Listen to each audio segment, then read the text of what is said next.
I'd like to start with the debate, and I wanted to welcome you here today to this event, which is a part of the EPC's Eastern Promises project, which gives a lot of focus to the countries in the EU neighborhood, as well as our policies, the EU's policies towards that region. And we're doing this in collaboration with the Ukrainian mission to the EU and the ALDE group in the European Parliament. So thank you very much for the good collaboration so far. I just want to say that Ukraine is a country of considerable geostrategic importance and something of a flagship for the EU's Eastern Neighbourhood policy. There's close collaboration in many fields, including on energy, with Ukraine being a main transit state for European gas to Europe. But also Ukraine has been contributing to the ESDP of the European Union. For example, during the Libya crisis, Ukraine sent 2 ships to evacuate Europeans from danger. But this year, 2011, could be really crucial and very important. First of all, and that's one of the reasons we're having this today, Ukraine is celebrating its 20th anniversary of independence. But we also know that Ukraine is negotiating an association agreement, including a groundbreaking, deep and comprehensive trade agreement with the EU. Ukraine is also implementing an action plan for a visa-free regime, something that could be very important for Ukraine's citizens. And I think a quick conclusion of all of this could signal that the EU is serious about its intentions to establish a more important partnership with the Eastern neighbors, offering also government and societies increased incentive to fulfill reforms. But I also think this is very much the time for the EU to realize that if we need to go on on a growth path in Europe, we also need to embrace the large countries in our neighborhood, including Ukraine. They can be a very important market for the EU as well. So let's hope for speedy conclusions on this and a rapid ratification, maybe during the Polish presidency. Some people say that is another unique chance. But of course, there are also some problems. The court case against the former prime minister has cast some clouds over the relations. There has also been demand from the EU from her release from prison and return to normal political life. And, you know, the handling of this affair could very much determine the outcome of the negotiations we have at the moment. Now, there is a summit coming up at the end of September in Warsaw, which offers a good opportunity for the EU to discuss Ukraine. Well, we have one today as well, and to underline the commitment to the Eastern neighborhood. So I would like to be short here because I know that the next speaker has to leave very briefly. So let me just once again thank the co-organizers here and also just introduce the panel. Maybe before you speak, Mr. Verhofstadt, just say that we have very highly esteemed personalities in the discussion group today.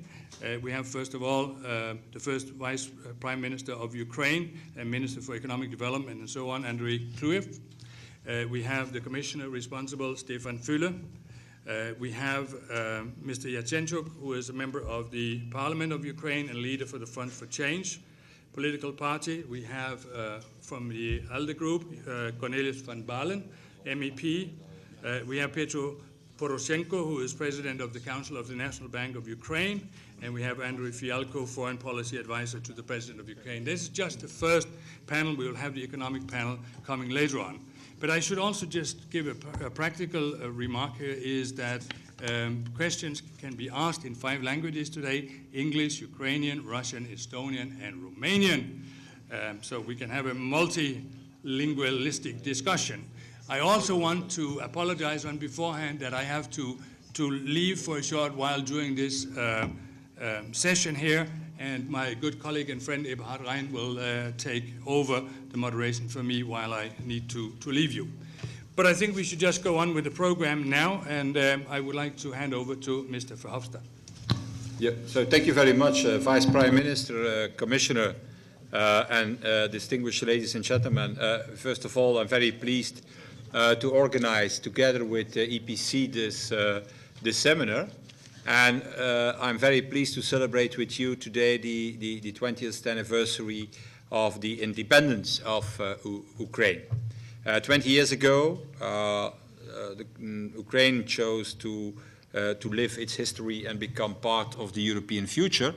And the self-determination of the Ukrainian people has brought huge changes in the region, the dismantling also of the Soviet Union.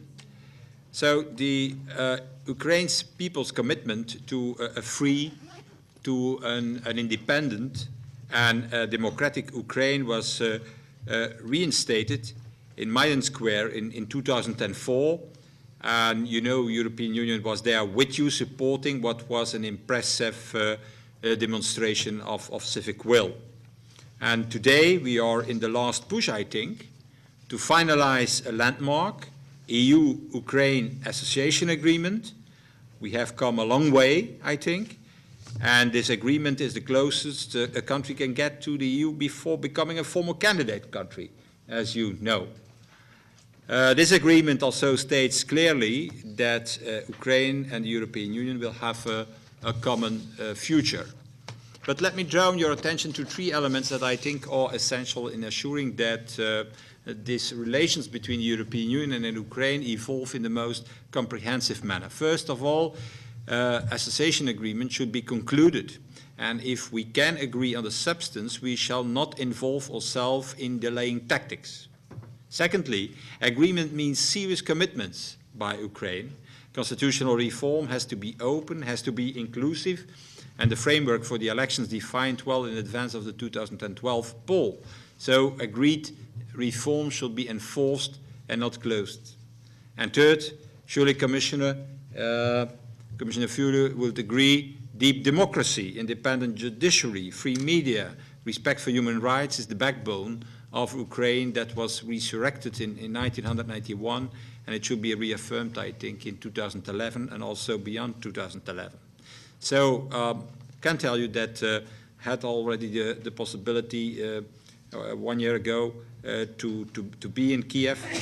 Our alliance of liberals and democrats in the European Parliament is very committed to Ukraine, and I'm certain that this conference, Mr. Martens, will be an important moment to mark achievements over the past 20 years and advance the European future of the country. Thank you. Thank you very much. Thank you very much. I also forgot to say in the beginning that Mr. Verhofstadt is president of the ALDE group here, and thank you very much for the collaboration. He's, by the way, also former Prime Minister of Belgium, but every Prime Minister here is former. There's no present, I think, so that's nothing special. Thank you very much indeed. Let's move on with the first speaker from Ukraine, and that is the first Vice Prime Minister and Minister for Economic Development and Trade, Andriy. Please, you have the floor. Добрый день, уважаемые друзья, уважаемые коллеги. Но прежде всего я просил бы нас извинить за ту задержку, которая имела место сейчас перед началом. In starting this meeting, that had to do with the fact that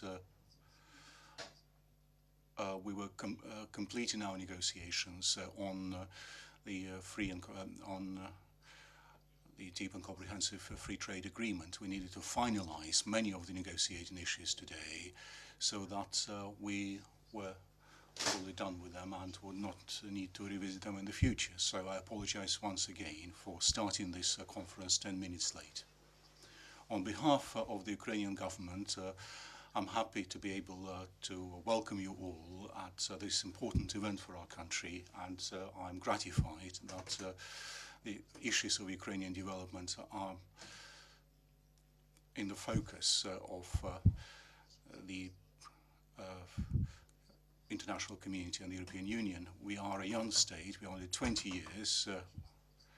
Well, we are still setting up our institutions, and many of you here are not only witnesses but direct participants of the Ukrainian reform. Mr. Poroshenko, Mr. Yatsenyuk, who has left the room, but I think he's going to be back soon.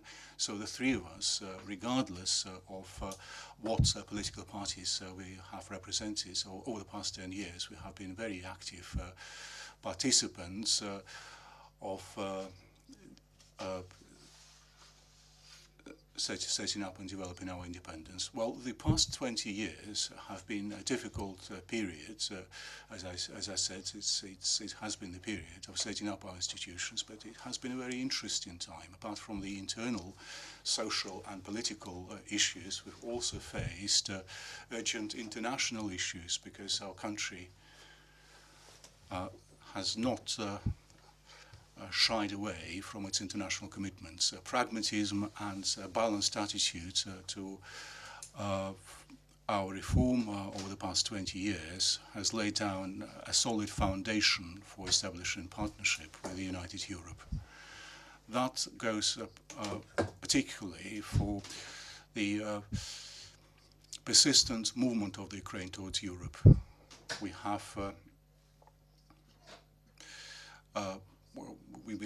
have taken that course and are maintaining it today, 20 years on since we declared our independence.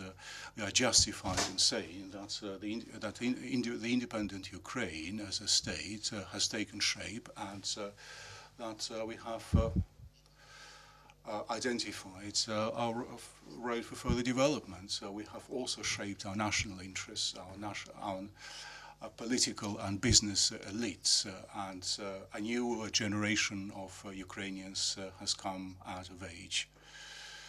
Although 20 years may be a short period in history, in human life that's a whole generation. These young Ukrainians are completely different from our young people in the past. They are fully responsible for what they do in life, so this has been a fairly successful transition. Now is the time for a deep and comprehensive reform, which do not come as a whim of this or that political party, but as the only way to maintain and strengthen the Ukrainian statehood. As an example, I could tell you that at the moment we have 21 main areas of reform which are underway, both in economic and structural terms, and as regards the process itself, we are still at the very outset, but we have taken a fairly solid and fast pace. We have already put into place our first measures in electoral, constitutional, judicial, administrative reform. The fiscal reform and the pension reform are underway. Land reform and labour reform also to be launched in the near future. The pension reform was very painful, very difficult, which happens to be the case not only for Ukraine but for other countries, but I think we have cleared that stage in a fairly successful way, and the pension reform is now in full swing. Well, the land, the housing reform, public health and education reform are also waiting their turn. Our government tends to pay a great deal of attention to deregulating our economy, both in terms of putting into place the necessary enable conditions for our investors, both domestic and foreign investors. To give you an example, we have reduced the number of areas subject to the issue of licenses by a third. We have analysed the regulations adopted by our local governments over the past 10 years, and as a result of that we have found that out of 55,000 regulations adopted by our local governments, 35,500 were not in conformity with our legislation and had to be scrapped. So over the past 3 months we have conducted in-depth negotiations with our local communities and local governments, and at the moment we have grounds for saying that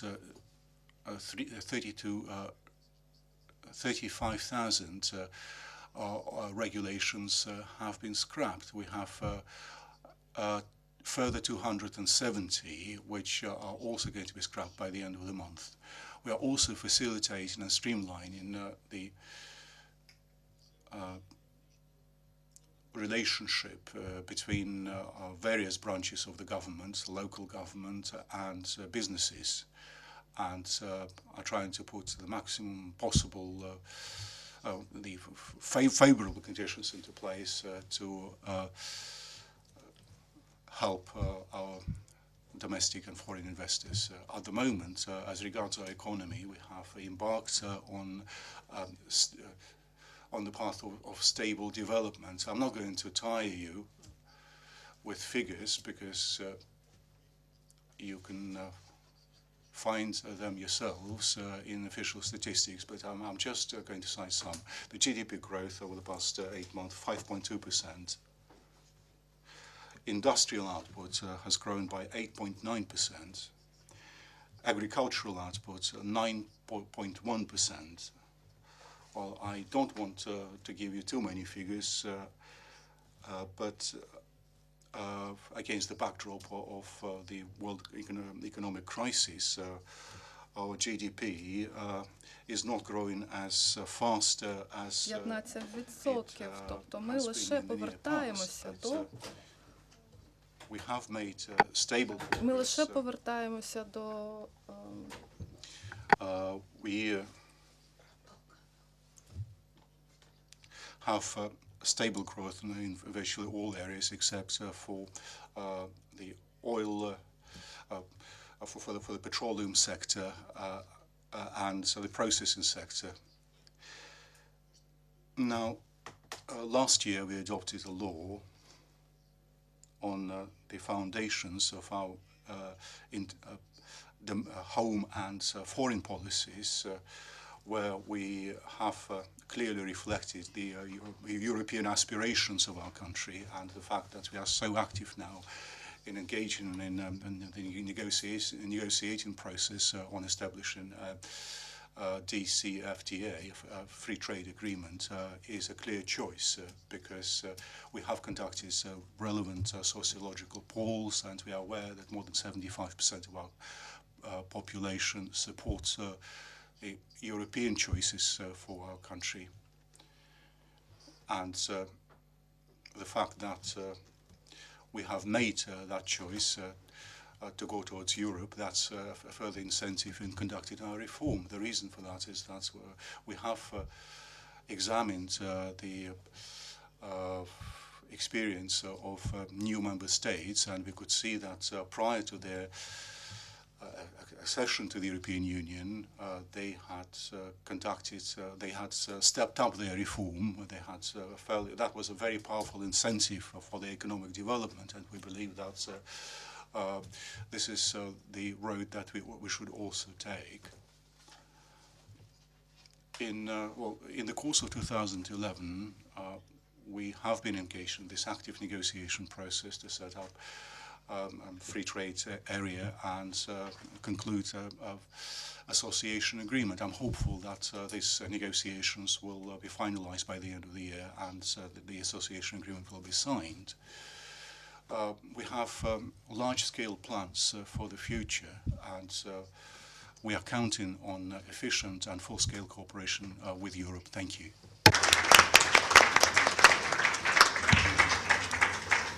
Thank you very much, Minister. We have followed, of course, the developments in Ukraine over the years and the struggles you have for establishing a good economic system and a democratic system as well.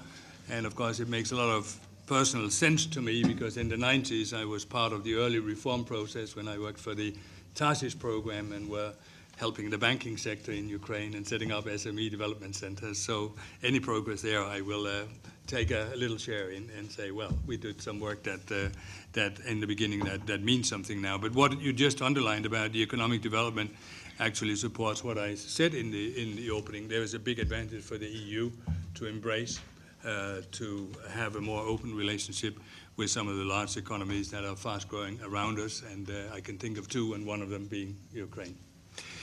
So thank you very much for that. We will move on now to the Commissioner for Enlargement and Neighbourhood Policy, Štefan Füle, who is not only responsible, I think, for negotiating with Ukraine at the moment, but also for being a little bit the tough guy from time to time to set up the conditions, if you like, for further cooperation. So the floor is yours, Mr. Füle. Tough but fair. Yeah. Thank you very much, Mr. Chairman, Excellencies, ladies and gentlemen, and indeed, dear colleagues. Let me start by thanking the European Policy Center for organizing this event. It could not be more timely. We are at a crucial juncture in European Union-Ukraine relations. 20 years after its independence, Ukraine has come a long way from its rebirth as a new state.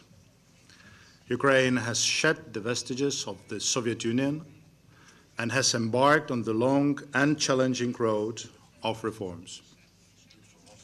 And Ukraine has made a key strategic choice to deepen and broaden its relations with the European Union. I want to recognize the crucial role of the previous and current administration in driving forward essential changes. These changes come from the strategic choice they have taken, a choice that, of course, has the full support of the European Union. It is in this spirit that the European Commission, in its review of the European Neighbourhood policy, made a reference to Article 49 of the Lisbon Treaty, providing more clarity on the end game of the process. The European Union wants to see Ukraine as a close partner. We believe in the people of Ukraine and in the country's economic potential. This is why we work so hard on negotiating an association agreement with a deep and comprehensive free trade area. 2011 really is a year of critical importance for Ukraine. The celebration of its 20th anniversary of independence will hopefully coincide with the finalization of our new association agreement and the summit in December.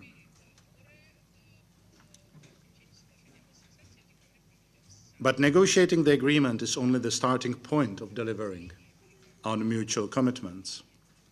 Several challenges remain.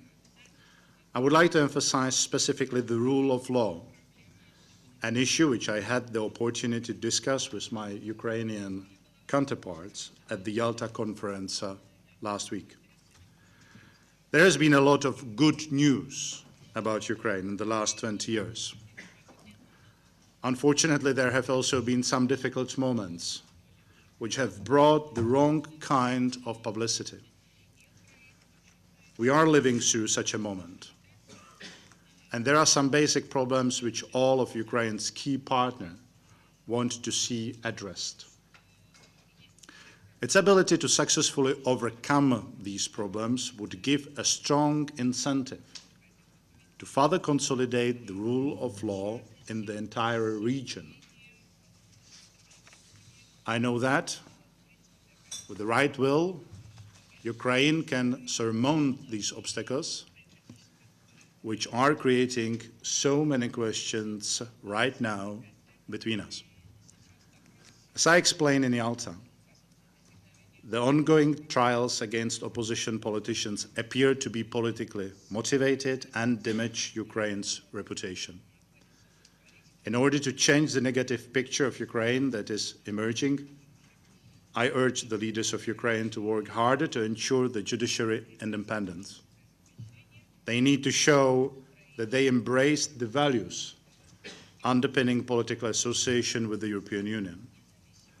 They need to convince us that Ukraine is serious about democracy, the rule of law, and that Ukraine is serious about the association agreement currently being negotiated with the European Union.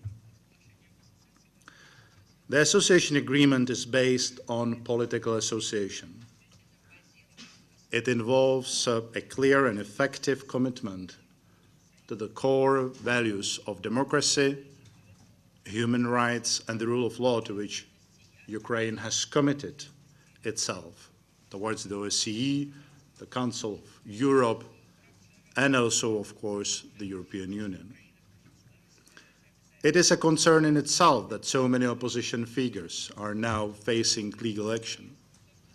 But in addition, legal experts have criticized the conduct of the trials. Judicial processes need to be clearly unbiased. And it goes without saying that defendants should have a fair chance to prepare their cases. A weak, opaque justice system is worried to all who value human rights and European values. It is also a deterrent for foreign investments, since businesses need to be reassured about property rights and the functioning of the courts. I have noticed in the media report recently that there are questions whether it is indeed moral to make these connection. I think there is nothing immoral to ask the question, where is the dividing line between the criminal responsibility and political responsibility? I think there is nothing immoral to ask whether the Article 365 of the Criminal Code indeed has its roots in the outdated Soviet legal system.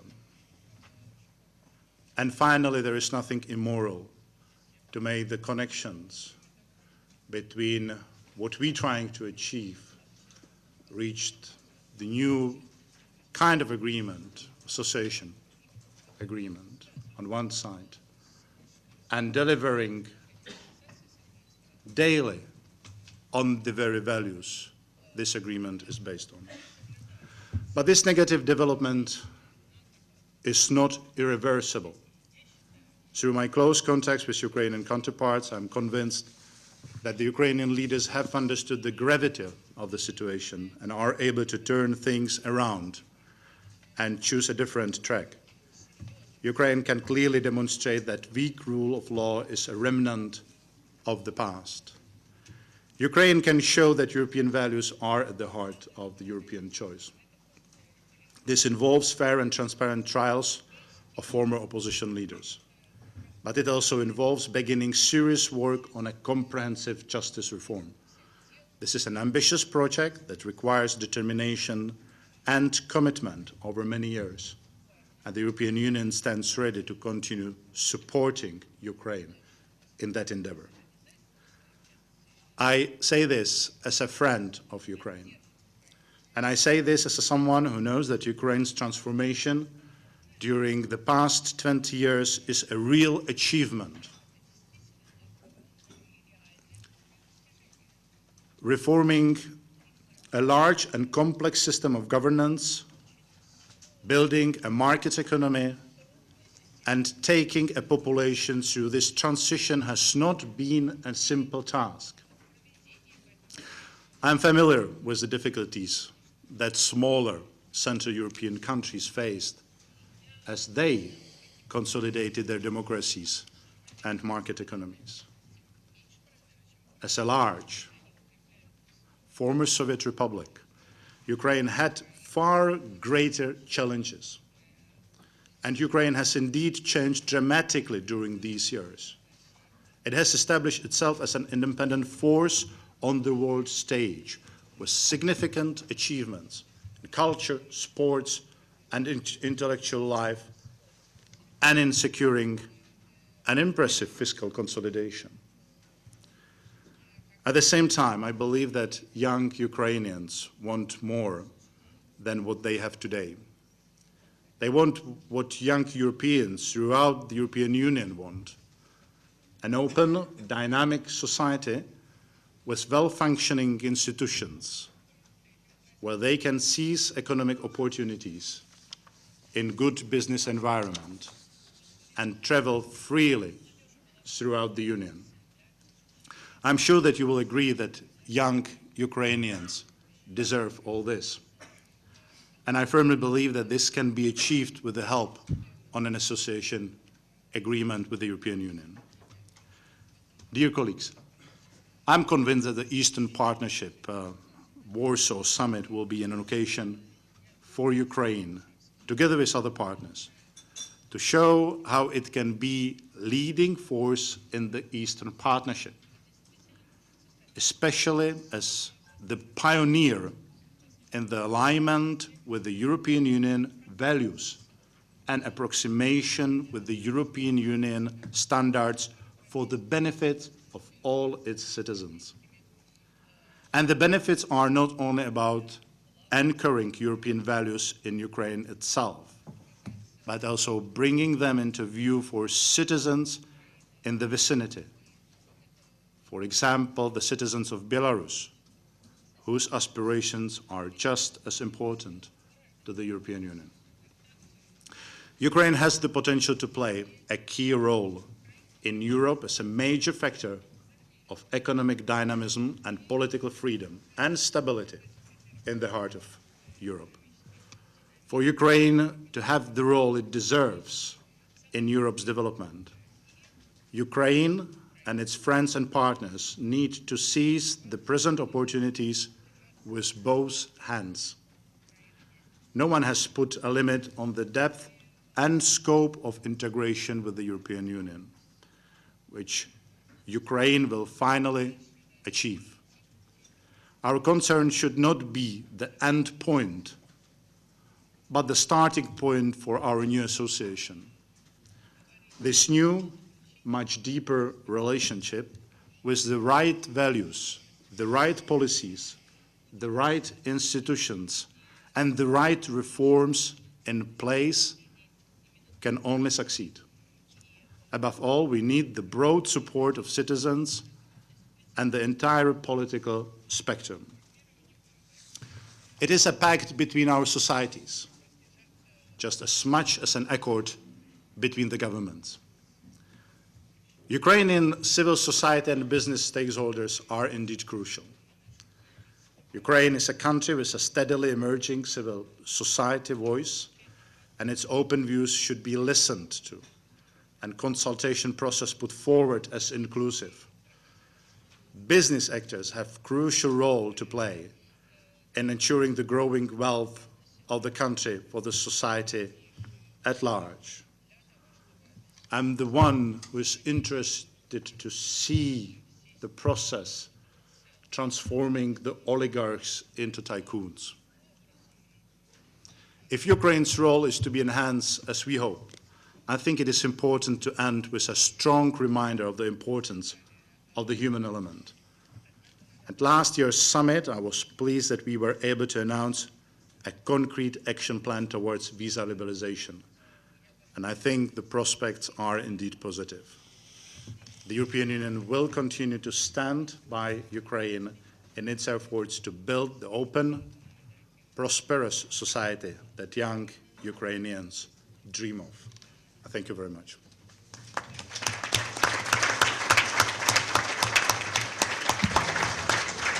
Thank you very much, Commissioner. I think I would like to thank you for putting down clear conditions for the further talks, but also for underlining the benefits to both sides and not least for Ukraine. But I'd also like to thank you very much for the optimism that you, after all, demonstrated on a successful conclusion of the agreement. So we'll see what time brings, but according to what you say, I think we can all be hopeful for the mutual benefit of the future developments. So thank you very much for that. I will now turn to Mr. Yatsenyuk, who is a member of the Parliament of Ukraine and leader of the Front for Change political party. And while I do that, I will at the same time ask my colleague Eberhard Rhein to come and vacate for me in the seat here. So the floor is yours, and we'll be very quiet here. Thank you. Thank you, sir. So first of all, I would like to thank to all organizers and particularly to the Alliance of Liberals and Democrats for organizing this very important conference for Ukraine. I would probably start with a good mood. Sometimes we have some kind of deliberations on whether DCFTA is necessary for Ukraine or no. So I just got the answer. A cup of coffee in the European Parliament is 5 times cheaper rather than in Ukraine. So DCFTA is definitely needed for Ukraine. Okay, done.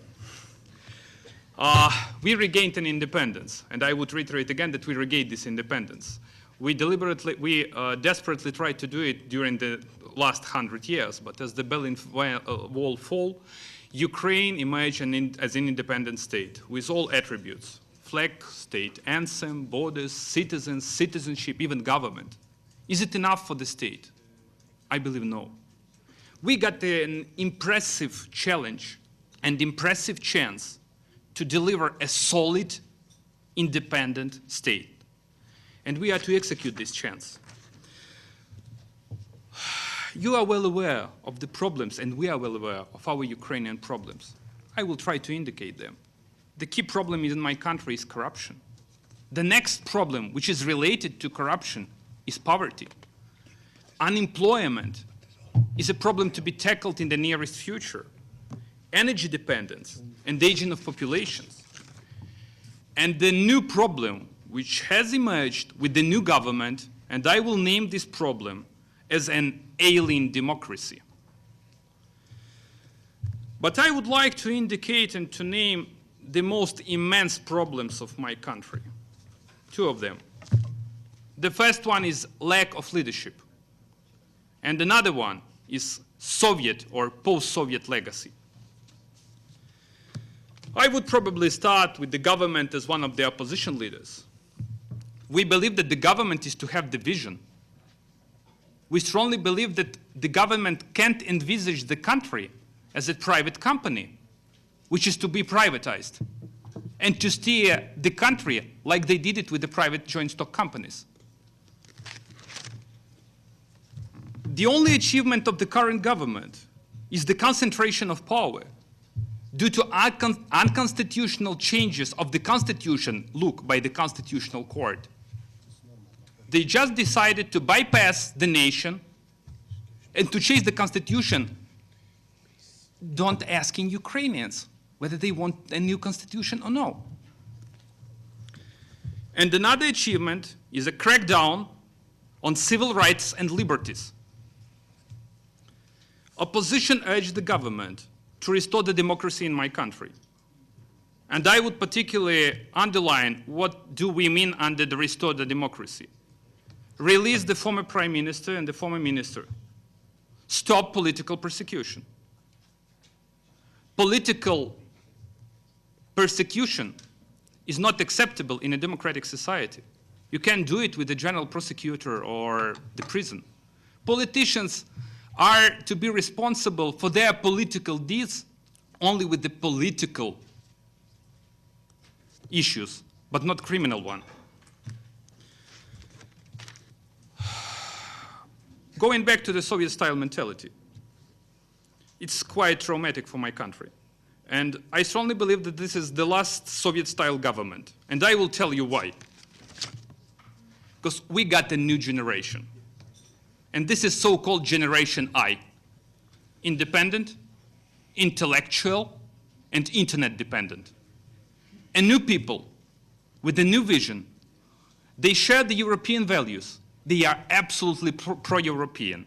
And that's the reason why I strongly believe that Ukraine is to be an integral part of big united Europe.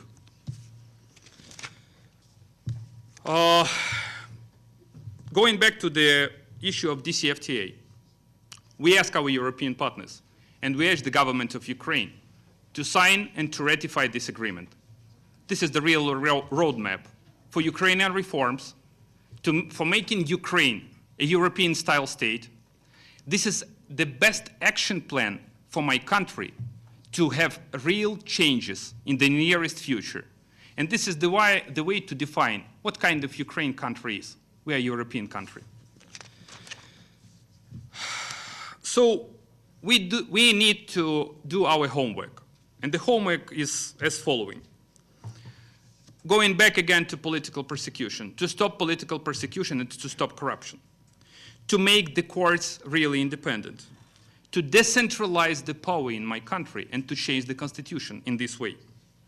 To have free and fair elections, which we are to face next year. To improve investment climate. To undertake austerity measures in the next budget year.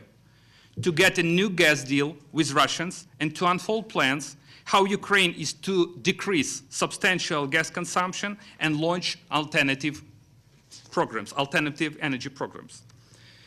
We are to avoid social unrest in my country, and I would mainly underline this particular issue, social unrest. The opposition goals are quite clear.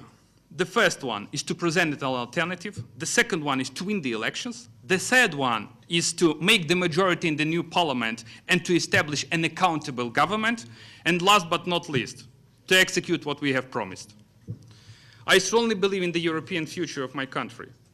We are one of the best countries in the world, and we shall do our best in order to not just to declare, but to show that we are really European and we share the same values as you share. Thank you.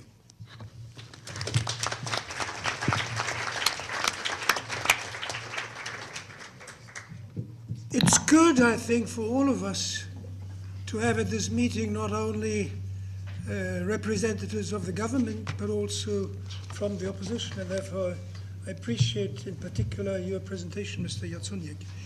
We still have 15 minutes to go, and we have 3 speakers on the list. So I urge each of you to speak no longer than 5 minutes maximum. Mr. van Baalen. Thank you, Mr. Chairman. It is a good day to speak about Ukraine because in the 20 years which are behind us, Ukraine has been able to establish itself as a state. And I know that in the first instance, there was doubt about the identity of the Ukraine. Today, there is not a doubt about that. I know that I first came to your country and the majority of people use Russian, maybe not at home, but they use in the public space Russian. Today, it has changed. So Ukraine is an established country. Secondly, you were able to conquer democracy. The Orange Revolution is of vital importance to your country because democracy is not given, democracy is taken, and you took it. And I agree with all that there are still, of course, problems ahead. Let me pinpoint a few of them. The first in the relationship Ukraine-European Union or Ukraine abroad is, of course, the sense in Russia that there exists something like the concept of near abroad. There doesn't exist such a concept. You have either home affairs or foreign affairs, I say to Moscow. You don't have near abroad. So you deal with independent states which make independently their decisions. That is a vital key.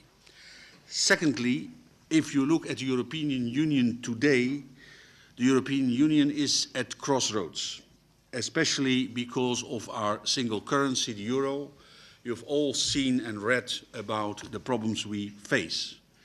And this is much more than a financial crisis or an economic crisis. It's a crisis of trust. Can we, member states of the European Union, especially of the Eurozone, trust each other that when we make agreements, we keep to those agreements, we stick to them. And if we don't solve that problem, there will be a general stagnation in the European Union, which is much more important than only the financial part. It will mean that stagnation will not allow us to have an active foreign policy, an active environmental policy, an effective neighbourhood policy, let alone an effective enlargement policy. So we have in the European Union to have our act together.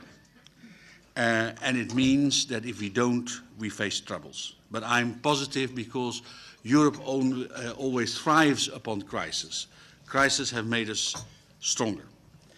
If we now look at the association agreement with Ukraine, I am fully aware that this is a vital step both for the European Union and for Ukraine. There are problems to solve, especially about, let me say, due process, civil liberties, transparency, and corruption. And we have to be open to each other, because only if we are open to each other we can solve a lot of those problems. Then there are, let me say, and I think that we will be able to close such an association agreement, then we have to progress forward.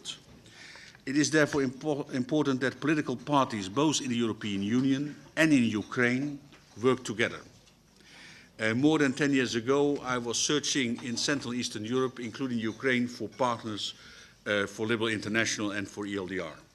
Some of those partners are no longer existing. Some have been going to other political groups. But it is of vital importance also for us liberals to have partners. And I'm sitting next to a partner and a colleague. But the same will apply to Christian Democrats, Social Democrats, and others. We have to know each other. I will round up, Mr. Chairman, because I know that we don't have much time. I think that membership of the European Union, also politicians have to address the key issues, is not around the corner, but it is also not impossible. Much depends, strangely enough, about how we deal with Turkey. You can say it has no connection, but politically it has a connection. If Turkey would not be interested in EU membership, I think we should have an easier relationship with Ukraine. But let us see how things progress in the future. One thing is, and I really now conclude, Mr. Chairman, Ukraine is part of Europe, Ukraine is a neighbor and a viable partner, and there is no near abroad. Thank you very much.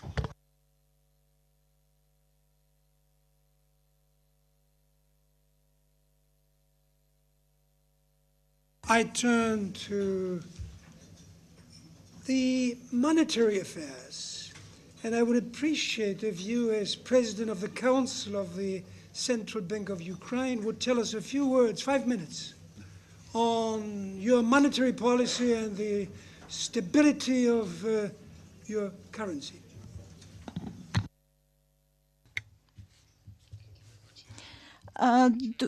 Дуже дякую. First Vice Prime Minister, Excellencies, dear colleagues and guests, again I won't be very original. I want to thank European Policy Center and the whole organizer for providing this conference. Організаторів за організацію цієї Crucially important, both for Ukraine and the Union. Crucially important for Ukraine because I think that this is, if you want, second stage of the Ukrainian independence. From the beginning of the 90s, Ukraine was not fully independent at all. From the monetary point of view, we have 40% of the military-industrial complex, which immediately after collapsing the former Soviet Union, we have nothing to sell. And 40% of the people became immediately unemployed. We have very old technologies, oriented only on the specific market which was immediately closed for Ukraine. So being absolutely ready for the independence from the social, cultural, national point of view, economically, we don't have our economic sovereignty and be under very big danger of not developed real sovereignty. In the year 2007, we started a historic process, and I was a participant of this process. We find out in the Paris, on our summit, a unique form of association agreement, which opened for Ukraine absolutely new possibilities for gaining the real independence, political independence, economic independence, social, citizenship independence. And I think that I want to stress again the importance of the last quarter of the year 2011. Because now every month or even every week we're waiting the positive news from Ukraine. And I want to personally thank Euro Commission and personally Commissioner Füle for being a real advocate of Ukraine. Advocate is not just a defendant. Advocate is just a partner who demanding the local reform inside the country.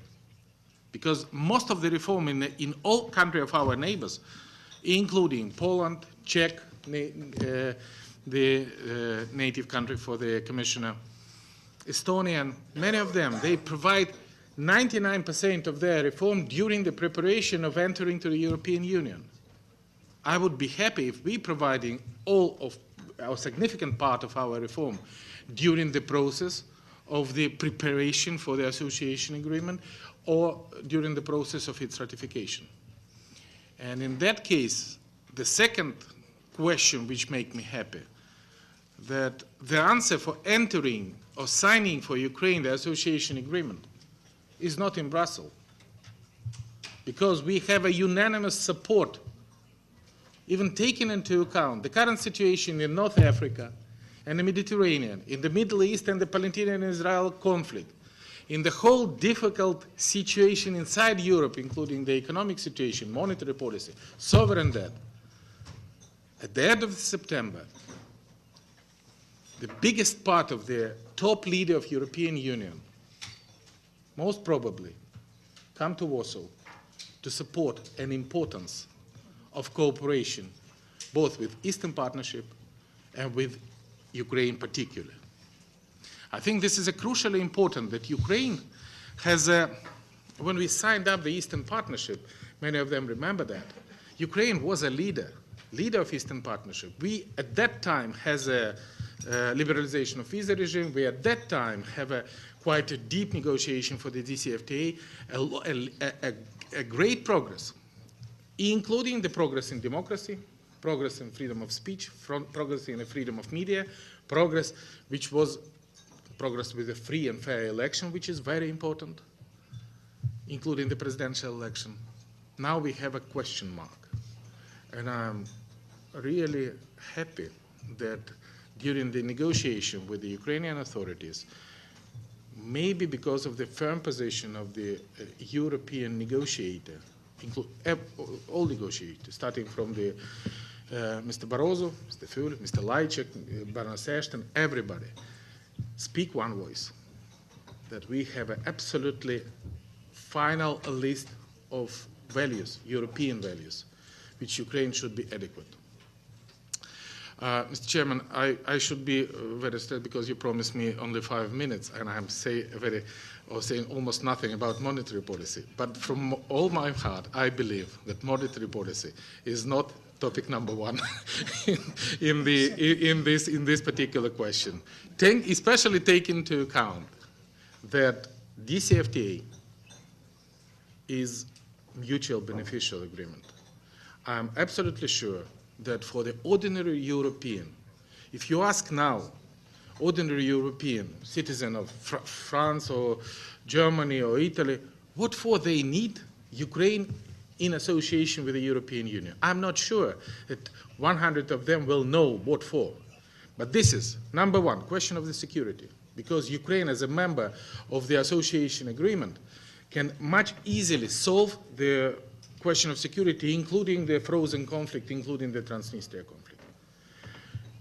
The Ukraine being in association with the DCFTA has a huge 46 million market for the whole European production, because the best anti-crisis measure is the absence of the trade barriers. And I think that what our delegation made today is make a final stage, most probably it would be finished in the very near future, final stage of this negotiation, defending the right for the Ukrainian goods to be in the European market and defending right for the European market goods to be in Ukraine.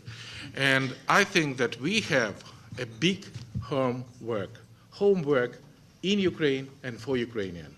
And I would be hard to believe that before end of the year we can demonstrate a real big progress with the political prisoner, with the freedom of press, with the, by the way, with the election law, which help us to have a free and fair election in the year 2012, because I hate the idea that having a progress today, we can have a big headache and problem in the next year.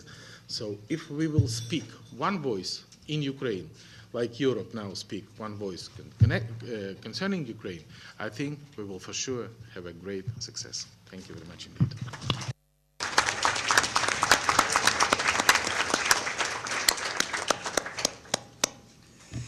Thank you very much, Mr. Fialko. And last, not least, Mr. Fialko, I take it either you repeat what we've heard as a large consensus, or you tell us more about foreign policy of Ukraine. But foreign policy of Ukraine, we have heard already, it's EU #1 priority. But maybe you have some else to tell us in 3 minutes. Time is running out. I have been invited to speak. I have. So I have prepared a short play about Ukraine-EU relations, 3 acts, 2 intermissions. Apparently I have to cut it short. I hate it, but I still would have to take some of the main important points. The first is 20 years of independence, obviously crucial achievement, European choice, no doubt about this. And it's not to be taken lightly. In retrospect, too many have predicted it, but very few predicted it in advance. And my act #1 is in Brussels in 1992, the first contact between EU and Ukraine. It was Minister Zlenka and then Commissioner Jacques Delors. We didn't have an embassy, we didn't have infrastructure. He was driven, his chauffeur was our ambassador to France. After missing 2 turns, he arrived at the meeting, but after 20 minutes, nobody came to us. So I realized we were sitting in the Charlemagne instead of going to Bradel. Mr. Delors had been waiting patiently for us for 20 minutes. The dialogue that followed showed that there was no true agenda in Ukraine-EU relations. Frankly, we didn't understand much each other. We do not always understand much each other now, but the level of complexity is far greater, I should say. So we have to be proud of what we have achieved in terms of agenda. But do we drive the agenda, or are we being driven by the agenda? Are we high flyers, low flyers supported by the occasional gusts of wind? I think the answer can be given only if we address the major question, and that is obviously the finalité politique for Ukraine. I know it acquires kind of a theological dimension, but it is not. Although the comparison to describe the situation is, I think, best can be described in theological terms. Ukrainians are like Christians. They have all their life to adopt strict, demanding Christian law, in our case, acquis communautaire, without ever knowing if they go to the paradise. Although the EU hardly looks at the paradise at the moment. The thing that I would like to say that it's about commitment, it's about mutual trust, it's about financial resources. Ukraine has to invest a lot to modernize itself. And unfortunately, if the European membership perspective is not on the table, the question comes up about whether we have these resources. If one has to learn from the examples, what we have today from Greece, is one has to spend as much as one can earn. Then I would like to say that in terms of the substance again, that Ukraine is a crucial partner for the European Union. This should not be underrated. In a number of areas, we've had very successful cooperation, one of which is Belarus, for example. The quiet dialogue we pursued in coordination with the EU, I think, is bringing some results which are not satisfactory, but still which are there. And I would like to assure you that in Ukraine-EU dialogue, there are no closed topics. There are, everything is discussed. Commissioner Füle is doing a great job. Not easy job, not easy in Brussels, understandably.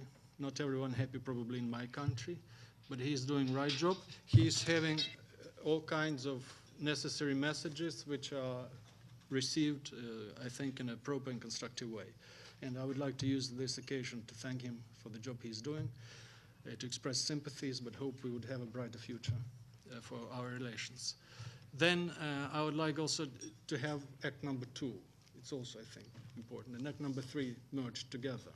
Act #2 is when there was a conference in Brussels again, and CIS Secretary General was speaking.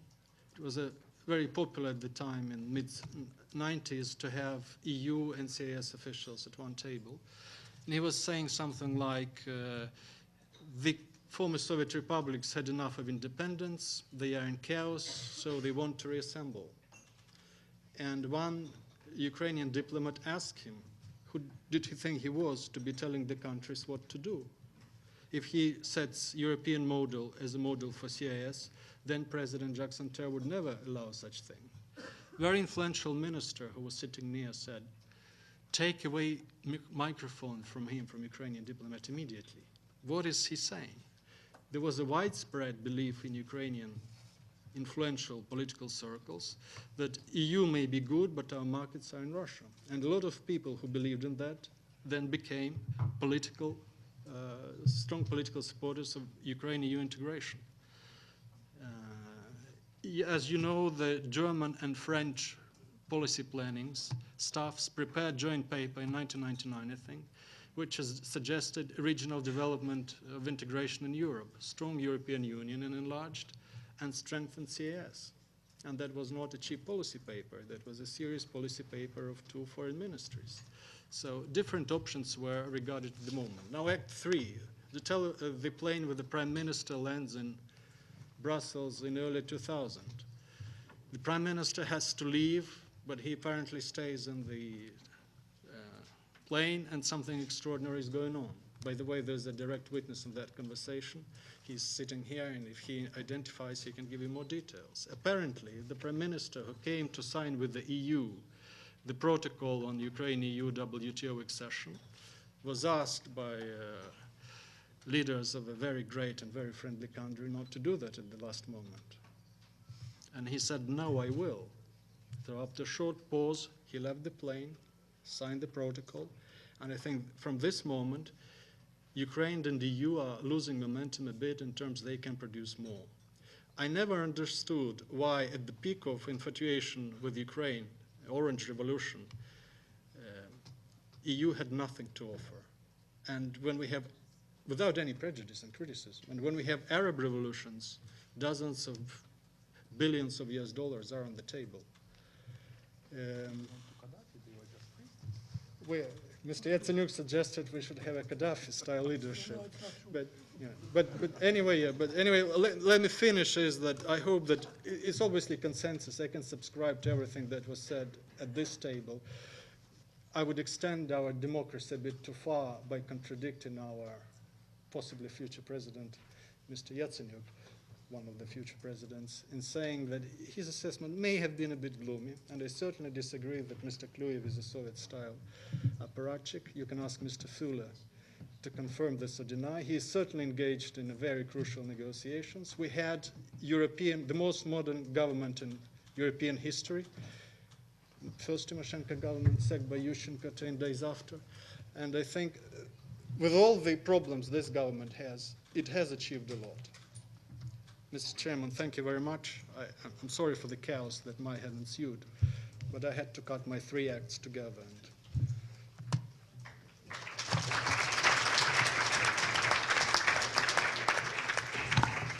Thank you, Mr. Fialko. Thanks to all members of the panel. I think you had a wonderful parallel debate or discussion. Basically, there's a lot of consensus between you. There's been a lot of free speaking. Normally, we should have 15 minutes of discussion. I will not do this now. I think we break and prepare for the next, whether you want it or not, and you leave all your questions for the next session, and I hope the next panel will be briefer than this one, so that we have plenty of occasion. And I understand you have to go leave anyhow. And thanks once again for coming. Yes? You have time for, if you think we have time for questions, then I follow your advice. So, contrary to my indication, I open the floor for brief questions, and altogether I'll take no more than 10, I suppose. Right? Who wants the first question? Please tell your name, and if possible, address your question or your comment to one of the speakers. Please, lady. Меня зовут Ксения Василенко, более известна как Соня Кошка. I'm Ksenia Vasilenko, internet Leviberik.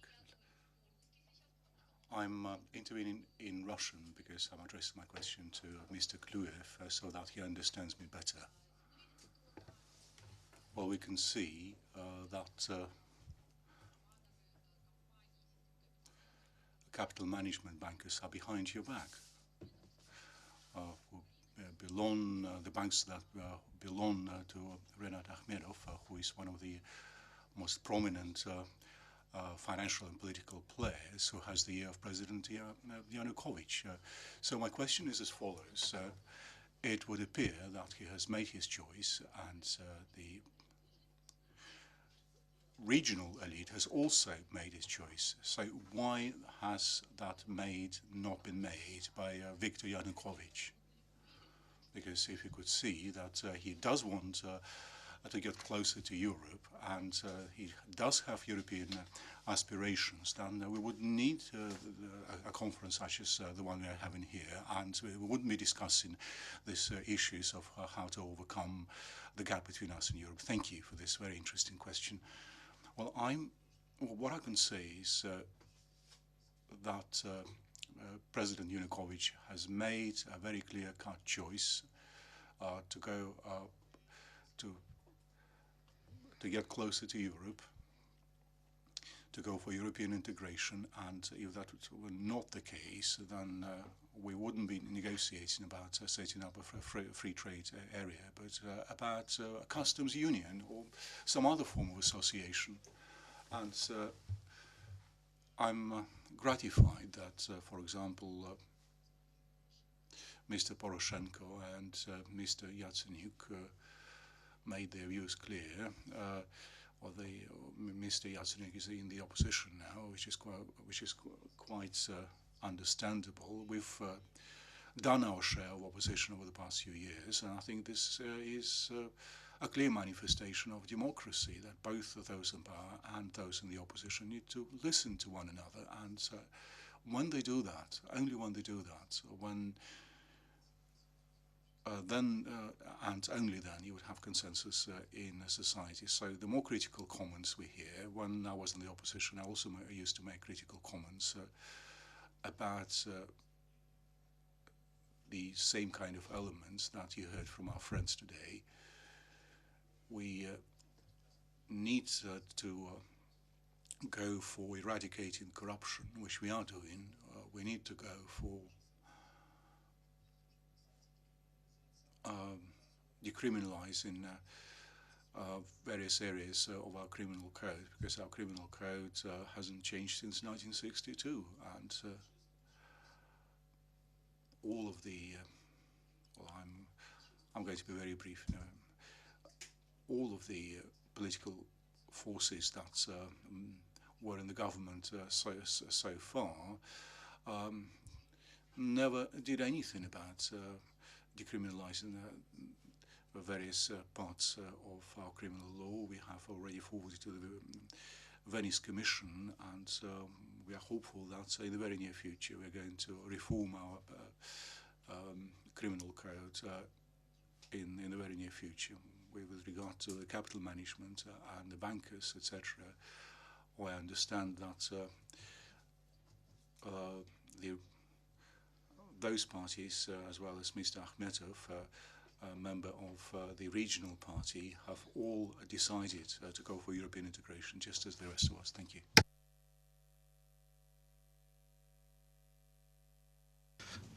Good afternoon. My name is Leonid Kazhar. I am MP from the Rada, from the ruling party. And my questions would be addressed to Mr. Arseniy Yatsenyuk.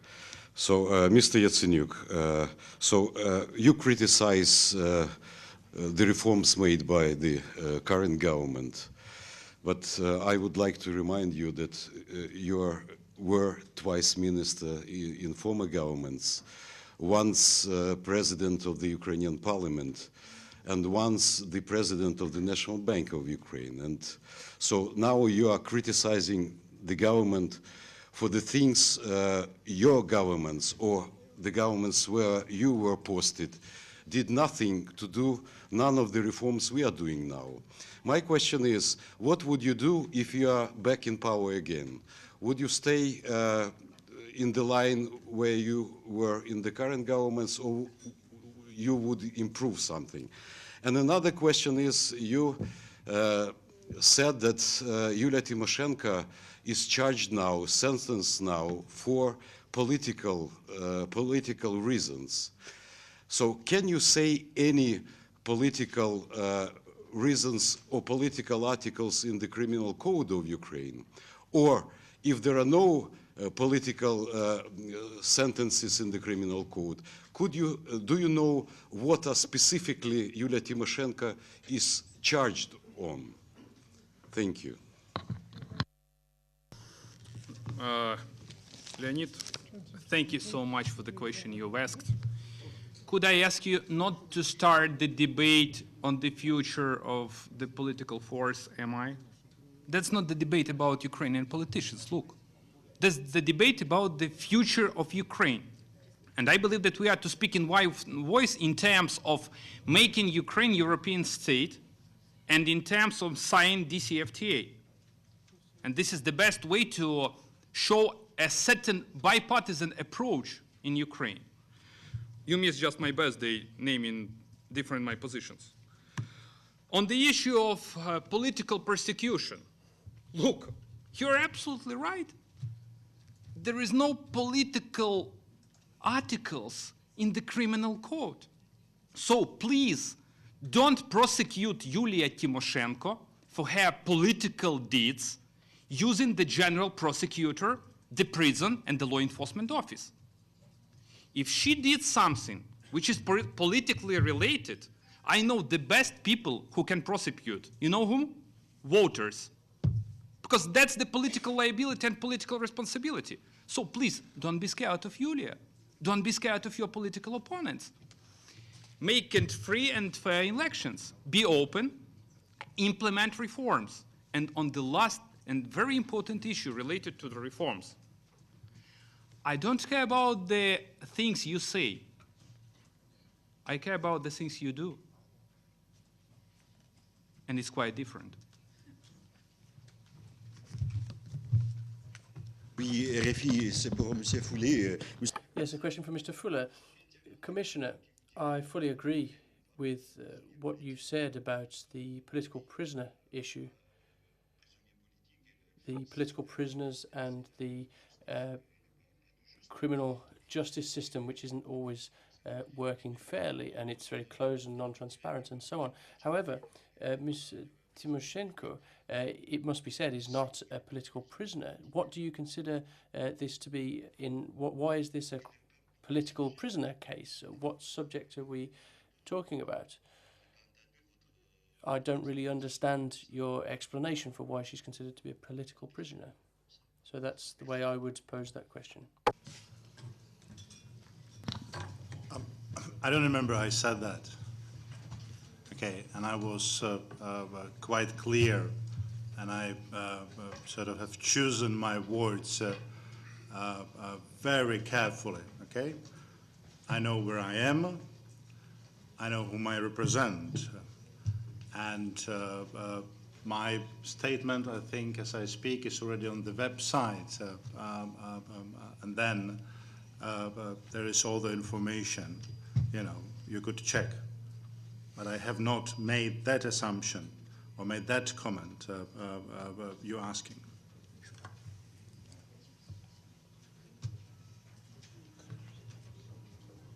Вадим Амельченко, Институт Горшенина, Киев, Украина. So a question to Mr. Питання до прем'єр-міністра.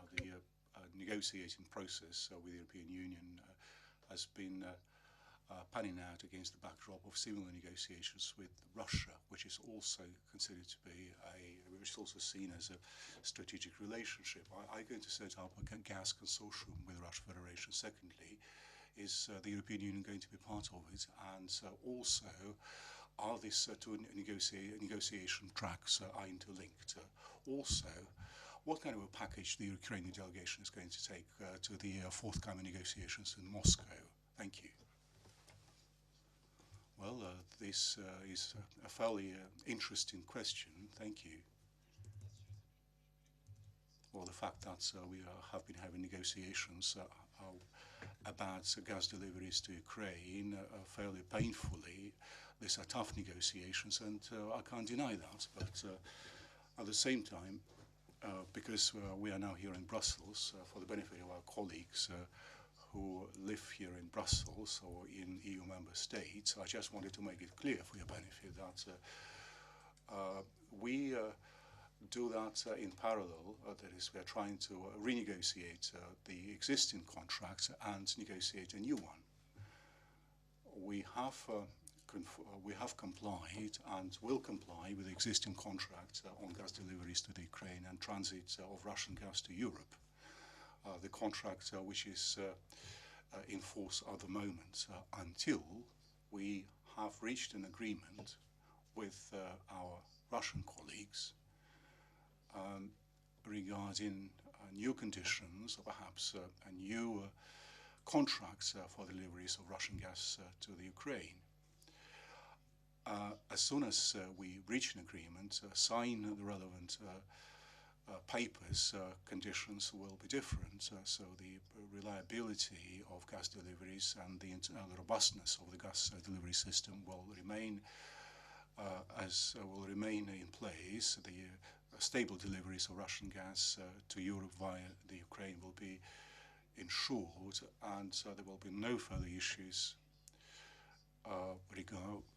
as regards the supply of gas to our European friends in the near future.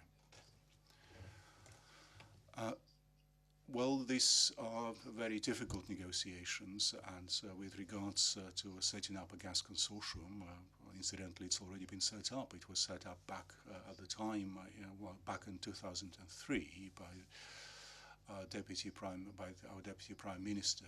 All the relevant agreements were signed at the time, and the gas consortium is still in force. But that was a gas consortium agreement signed between Ukraine and Russia. And then in early 2004, we raised the matter of a tripartite gas consortium. And regretfully, we haven't as yet received any reaction to that idea, and that particular idea is still on the agenda, is still being discussed, but there hasn't been much progress over this issue. Now, with respect to the negotiation package, it's now being put together, and tomorrow I'm going to be in Almaty in Kazakhstan. There will be a meeting with other CIS countries. Our colleagues will try to discuss our negotiating positions with our CIS colleagues, and I'm hopeful that by the end of the week that package will take shape, and by Saturday we'll be in a position to start a new stage of our negotiation process. Thank you. Андрій Петрович, якщо дозволите, я задати таке запитання. Andriy, if you allow, I would like to ask you the following question. Ukraine, over the last number of years, has been helping Russian Gazprom company. I want to be clear about it. We take loans from the IMF and transfer them to our Russian partners. It's subsidies to Gazprom, and the conditions under which we cooperate are not market ones. Once the president of Russia said Russia was helping Ukraine, now we are helping Russia. What will you do if you will not come to the agreement? Соглашение, которое было подписано в 2009 году. Well, the agreement we signed in 2009 is really complicated and controversial. The baseline price was $450, is something we all know. And currently we have a $100 discount, and hence we have this discount, because otherwise we would have been buying it for $500 or more.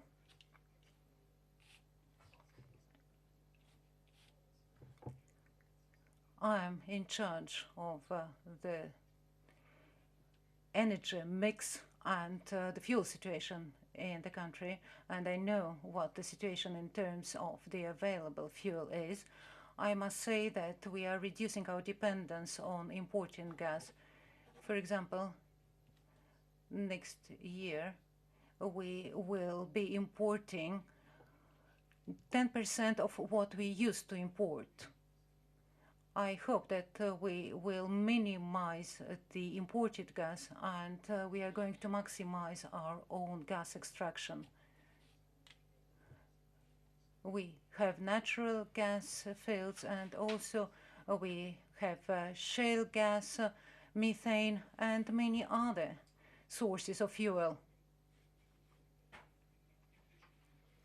Even if our negotiations bring no results, still we rely on energy efficiency and our own resources, our own gas resources. We will be able to adhere to the currently valid contract. However, I believe in common sense, and I believe that it will prevail, both from our part and from the part of our partners. Thank you. Thank you very much, Mr. Deputy Prime Minister. This was the last question I thought was worthwhile. Shall we make a 5-minute suspension for the new panel to get installed and you to take a few steps of rest? So we meet here again in 5 minutes. Ladies and gentlemen, I think we should start by now. We have to finish sharp at 5 o'clock this session. And let me start by briefly introducing myself. My name is Georgi Gotev. I'm a journalist. I work for Euractiv. I hope you know Euractiv, and we are a media partner to this important conference. I'm extremely happy because I have a fantastic panel and a fantastic audience. I'm really surprised. I have here both negotiators, the Ukrainian negotiator and the EU negotiator of the deep comprehensive free trade agreement. We have in the panel 3 representatives of the business community, some of them also called lobbyists, and probably those are the people most interested in what is going on. And we are in the final stage of negotiation of this agreement. Therefore, I expect news today. And I also see in the audience colleagues, journalists. I invite you to start thinking about your questions, because I'm as interested as anybody else to learn more about what is cooking. It's a fantastic timetable these days until December. There are so many EU-Ukraine events, important events, including a visit of the President to Brussels next month.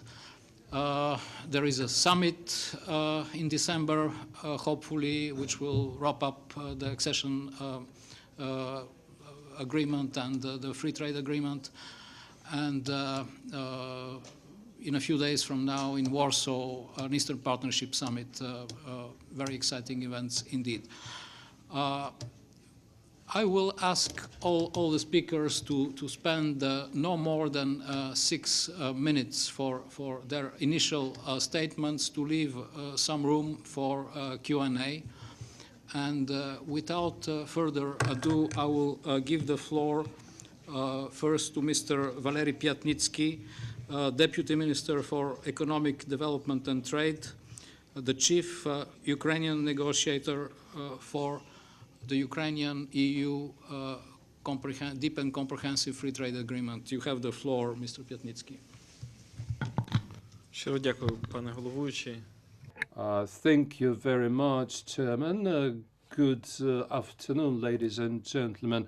I will try to be very concise and to present to you information about negotiations on free trade agreement.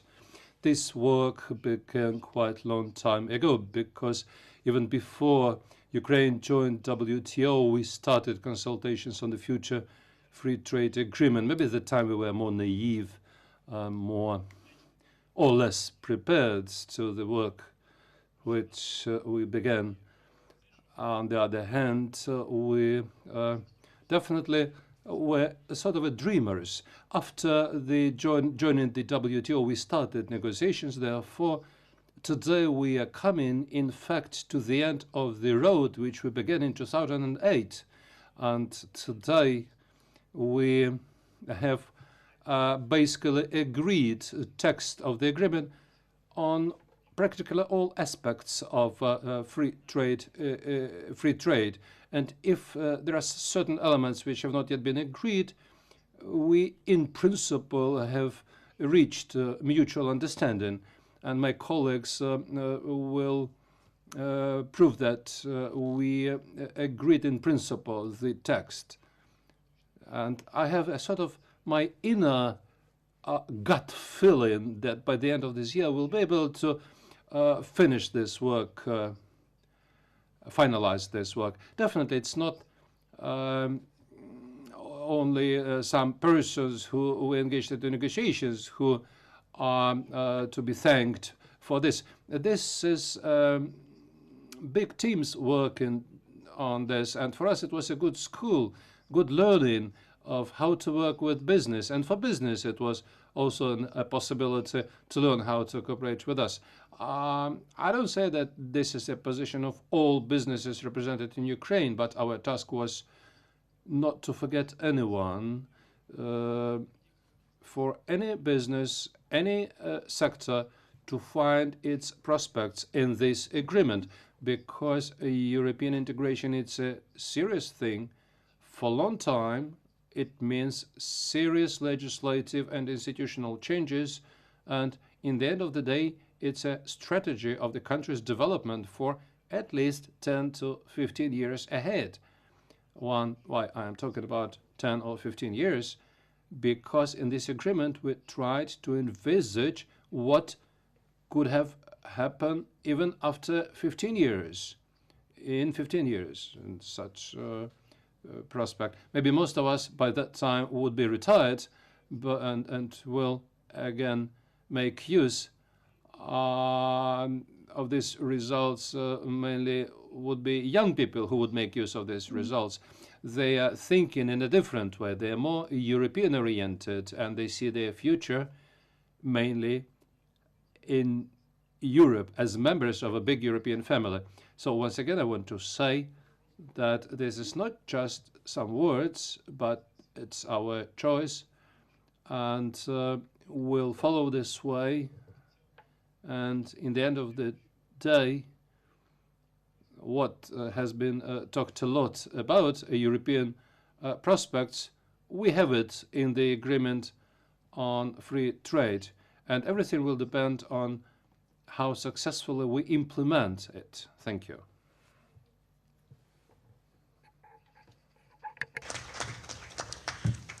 Thank you, Mr. Piatnitsky, for confirming what I have already heard, that basically everything has been agreed. However, I'm very curious also to hear some details. I know that Ukraine, vis-à-vis the European Union, looks like an agricultural superpower. It's a country with a powerful transport sector.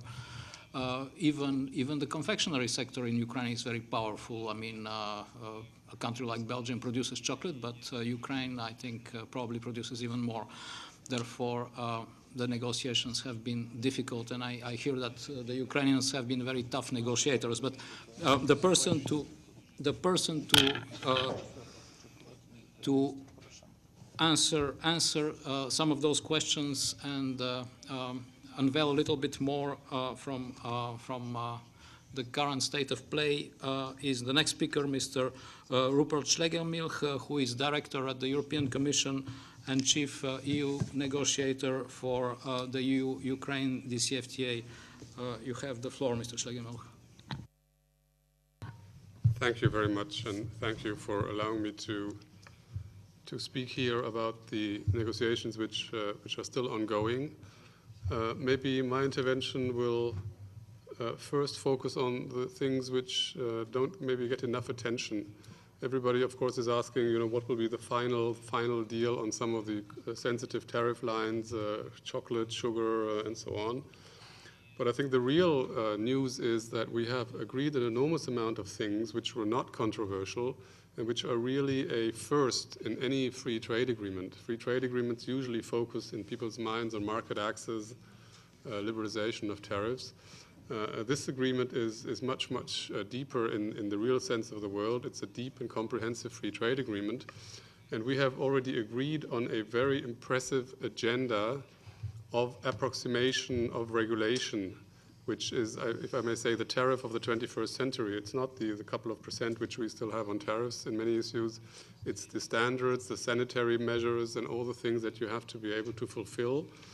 And in many of these areas, in customs, in competition, in sanitary measures, in procurement, and so on, we are seeing that we are going towards an approximation of what is the internal market and letting, for the first time ever, a partner to participate in all these rules. That is actually a real new thing, and it will have more economic benefits than just the normal market access business. It will have benefits also for the regulatory climate in the country, which is important for investment, which is important for economic activity. It's important for good procurement rules, transparent rules for communes and others who have to buy goods and services. It's important for the consumer, who will also benefit, of course, not only from lower prices, but from higher safety standards on products, etc. I think this has been done without much noise, although it's an enormous effort for any administration, any country, to actually look at a regulatory strange environment as the EU's one is. That is, I think, remarkable. It's also correct, and I'll use my 6 minutes, I think, wisely, that we are not quite there yet, that we're having very tough discussions on key agricultural exports where Europe has a sensitivity. We have, on the other hand, sensitivities in Ukraine, where I think the market opening has to be gradual, industrial products overall. We cannot just do from one day to another away with what existed even after WTO accession by way of protection, but we are slowly getting there. That's, I think, that where we stand today, and we will hopefully all come to the same conclusion that Valerie, my counterpart, has just come to, that this is a deal which is still doable by the end of this year, if we get down on the final key issues which are still there.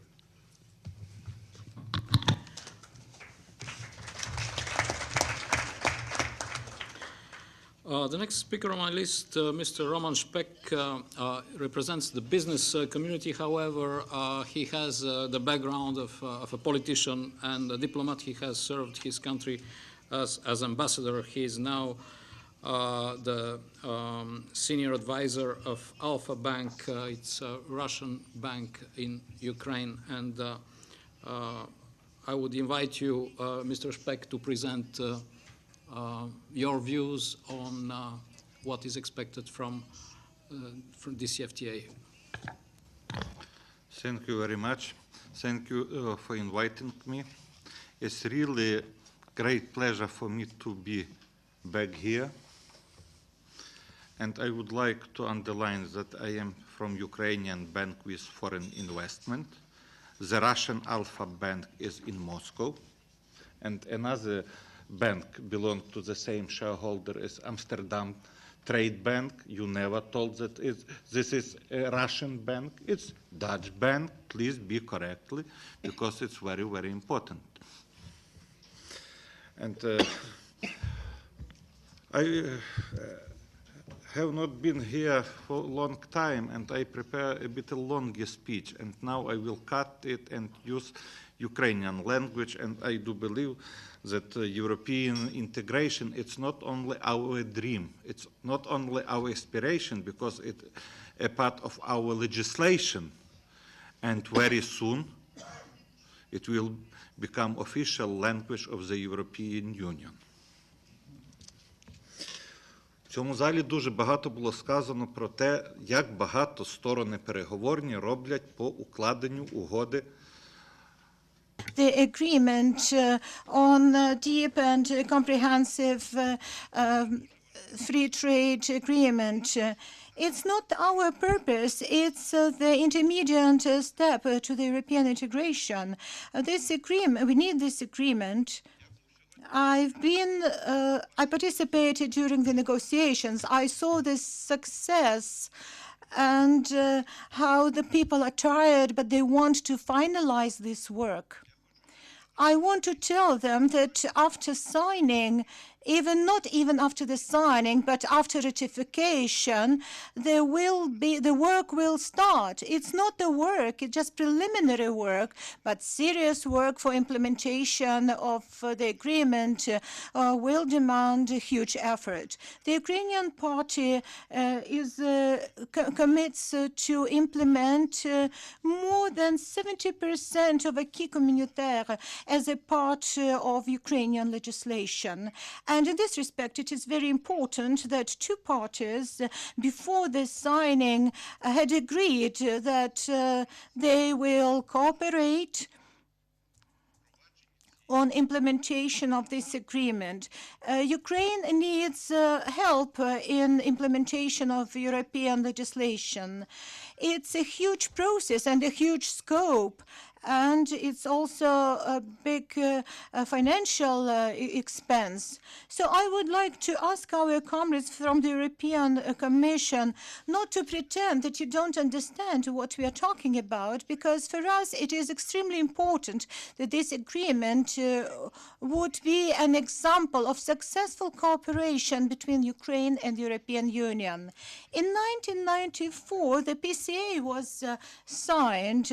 There were only 15 member countries, and for 4 years you did not ratify the Partnership and Cooperation Agreement. So I urge you to expedite, probably to synchronize the signing of mutual agreements. It's very important, as I already said before, that we need a more successful practice of cooperation.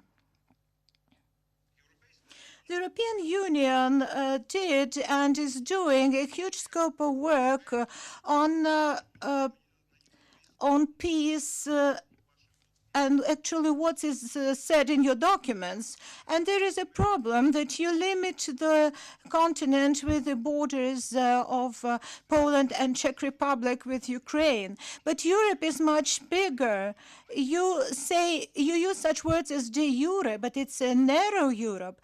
But Europe, in my understanding, is when Ukraine is an inherent part of Europe. And speaking about the openness of the European Union, you limited the rights of certain countries for membership, referring to Article 49, and officially don't recognize that all have a right. You're everything but institution. But without institution, anything can be achieved. Well, you divided Europe with visas. We are also the member of the Council of Europe, but there it's said that the people can can travel. So what values do you use in order to criticize us? I want to remind you that you also fail to fulfill your commitments to the European Council. But after a signing of Partnership and Cooperation Agreement, one party proposed the actual parts and commitments, but to us, you proposed just taxes. It did not give us the possibility to develop our society. And now you say that we are corrupted. You demonstrated double standards to Ukraine as compared to Poland and Hungary, even Albanians. These are our joint mistakes, and we have to overcome them in the future. Well, I also want you to remember that and recognize the fact that very often our relations between the Ukraine and European Union were shadowed by your relations with the Russian Federation. You often were afraid not to make Russia angry, and that's why you gave the status of anti-dumping status to Russia. But Ukraine gave you a visa-free regime, and according to your policy and your values, you work your visa policy not to nations but according to regions. But when you gave the free visa regime to the European countries, and you were speaking about the visa regime with Russia, but as Vysotsky said, for you it's just jogging on one place, just train. When you, well, there is an anecdote. When you are ready to swim, then we'll put some water into the swimming pool. So we are ready to get rid of all these mistakes. We are ready to work as honest partners, and that Ukraine is always important for Europe. And if there's going to be a dual standard policy, then those efforts of negotiators, they will just fail. I believe that we can enhance and strengthen the political and economical reforms in Ukraine, and I urge you, when we are talking about instruments of policy, of acting policy, more for more. So I understand it, but the final purpose should be outlined. So what is it more for more? What shall we gain from this more for more? It's actually very important for us. The Ukrainian authorities they expressed the idea that they are for agreement, and small and big business supports this agreement. You already have this free trade. We don't have free trade, because through the free trade, we want, by the way of reforms, to integrate gradually into the market, to the European market, and then we can aspire for full membership in the European Union.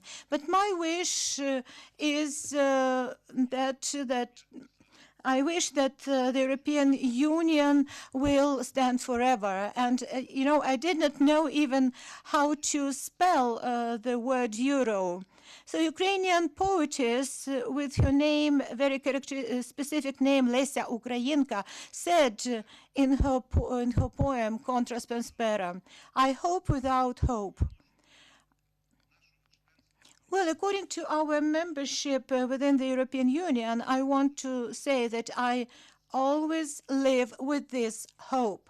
And I want that this hope will be alive from the part of Ukraine and from the part of the European Union. Thank you.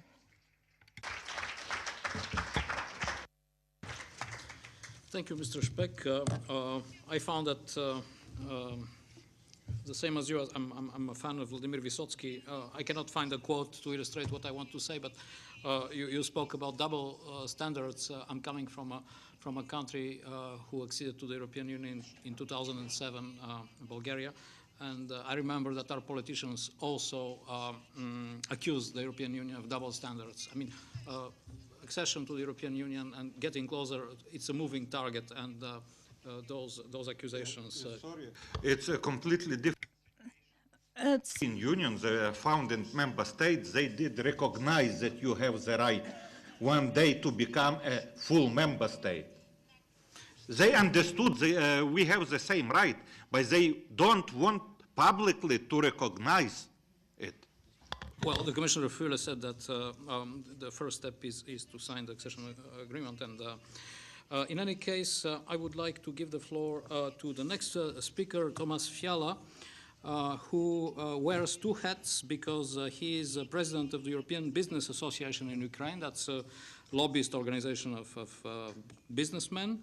and he's managing director of Dragon Capital Limited, which, if I understand correctly, is the biggest investment bank in Ukraine. And he briefly told me before we sat here in this panel that he is looking forward that the CFTA would boost foreign investment. I hope that you will elaborate. Let me also say that Thomas Fiala has lived for 16 years in Ukraine, and he is of Czech nationality. You have the floor, Mr. Fiala. Thank you for having me here. This conference is dedicated to Ukraine's 20 years of independence. I myself moved to Ukraine a little over 15 years ago, anticipating convergence and the repeat of the processes, both economic and in the society that have been ongoing at that time in my native Czech Republic and in Central Europe. Ukraine started 20 years ago from a very low base, perhaps the lowest base, or I'm quite sure that it was the lowest economic base in Europe, and had to undergo the toughest economic correction. Here I'm speaking on behalf of the European Business Association. It's the largest business association in Ukraine, with 850 companies being members, employing about 1 million people in the country. And it's quite telling that the Ukrainian EBA is the second largest in the world by membership, second only to European Business Association in China. This shows where Ukraine's business is gravitating. To illustrate it with a couple slides on trade and FDI, behind me you can see Ukraine's export developments, and the EU, the current EU, is the second largest trading partner of Ukraine. CIS remains still number one. The same situation is in the case of imports, where also CIS exceeds the European Union. On the following slide, you will see a comparison of Ukraine with countries in the region. You will see on the one extreme Czech Republic, which is integrated the most with EU in terms of exports, and on the other end, Ukraine, which is integrated the least with EU. On the following slide, you have the same comparison for imports. Again, a similar situation. Ukraine on the one end less integrated than the other countries in the region with the EU. In terms of FDI, FDI has been at very low levels in Ukraine, less than 2% of GDP until 2005. Then it was boosted to roughly 5% of GDP for the subsequent 5 years. The majority of FDI has been coming in the last 6 years from the EU. In the dark green you see EU without Cyprus. The light blue is Cyprus, which functions not only as a conduit for recycling of Ukraine's capital, but it is used quite widely also by true European investors to structure their investments into Ukraine. And the last slide, the following one, you will see the FDI inflows over a 4-year period, 2006 and 2009, compared to Ukraine's peers in the region. 53% of Ukraine's FDI comes from EU, 27 without Cyprus. It's also the lowest share in the region, but growing. So here we see that Ukraine is converging, is integrated. I mean, these numbers were close to zero in '91, and they are growing, but there is still quite a significant room to grow. And to conclude, I would like to stress that the businesses represented in the European Business Association strongly support the effort of both Ukraine's and EU authorities to conclude the ongoing talks about the association agreement and the DCFTA successfully this year. We expect that this would significantly boost both international as well as domestic investment, as it will anchor Ukraine in terms of standards with the EU and give more visibility in the long term for businesses. Thank you. Thank you, Mr. Fiala. Next speaker on my list is Jock Mendoza-Wilson, director of a company which was mentioned previously, International and Investor Relations of System Capital Management. Jock Mendoza-Wilson is from Scotland, from UK, and he has worked in Ukraine for the last 6 years. I remember an interesting sentence from the statement by Commissioner Füle, which I'm going to ask you to comment. I took note of this sentence. He spoke about transforming the oligarchs into tycoons in Ukraine. Do you think there is any such need? It's a good question to start with, isn't it? Yeah, I think the term oligarch, in my view, Georgi, is discriminatory. It's got a pejorative sense in that it's viewed negatively. And I think if Ukrainian business is to move on, then the concept of oligarchs should be ditched. After all, we don't refer to, in the past, Rothschild or Carnegie as oligarchs, and we don't, in contemporary example, we don't refer to Lakshmi Mittal, the major shareholder of ArcelorMittal, as an oligarch. So why should we refer to Ukrainian businessmen, or Russian businessmen for that part, as oligarchs? Rather, I think that Commissioner Füle is right. The term should be tycoon, and I try and encourage that use in any interactions I have with the media. So I fully support the Commissioner's comments regarding that. I hope that's the hardest question I'm going to get. Anyway, but I'd like to begin by really thanking the mission of Ukraine to the European Union and EPC and also the Liberal Democrats for organising this great event.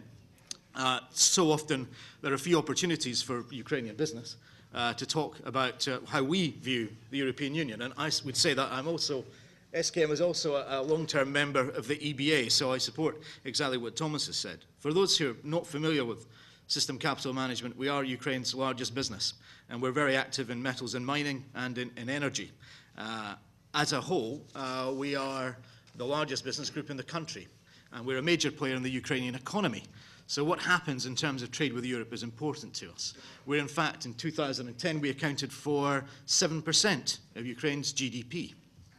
Now, while we are Ukraine's largest business, our point of view is really truly international. We already have extensive operations in the European Union. We have had for a number of years. We, in fact, have 1,115 employees based in the EU, and we have steel rolling plants in Italy, in Bulgaria, and in the United Kingdom, as well as sales and customer service personnel in other European countries. In addition to the importance of our European employees, we also have our employees in Ukraine, about 179,000 of them, and many of those are dependent on free trade and our trade with the European Union for their jobs and for their living standards. From our point of view, if we just have the slide, I think you can see that Ukraine, in terms of comparative performance, I won't spend too much time, but a lot is said about Ukraine performing badly. On the right-hand side, you can see the green. That's where Ukraine is improving its performance in terms of international indices such as World Bank, World Economic Forum Competitiveness, United Nations Development, Transparency International. The only one we've gone down in is Wall Street Journal and Heritage Foundation's Index of Economic Freedom. So things are improving.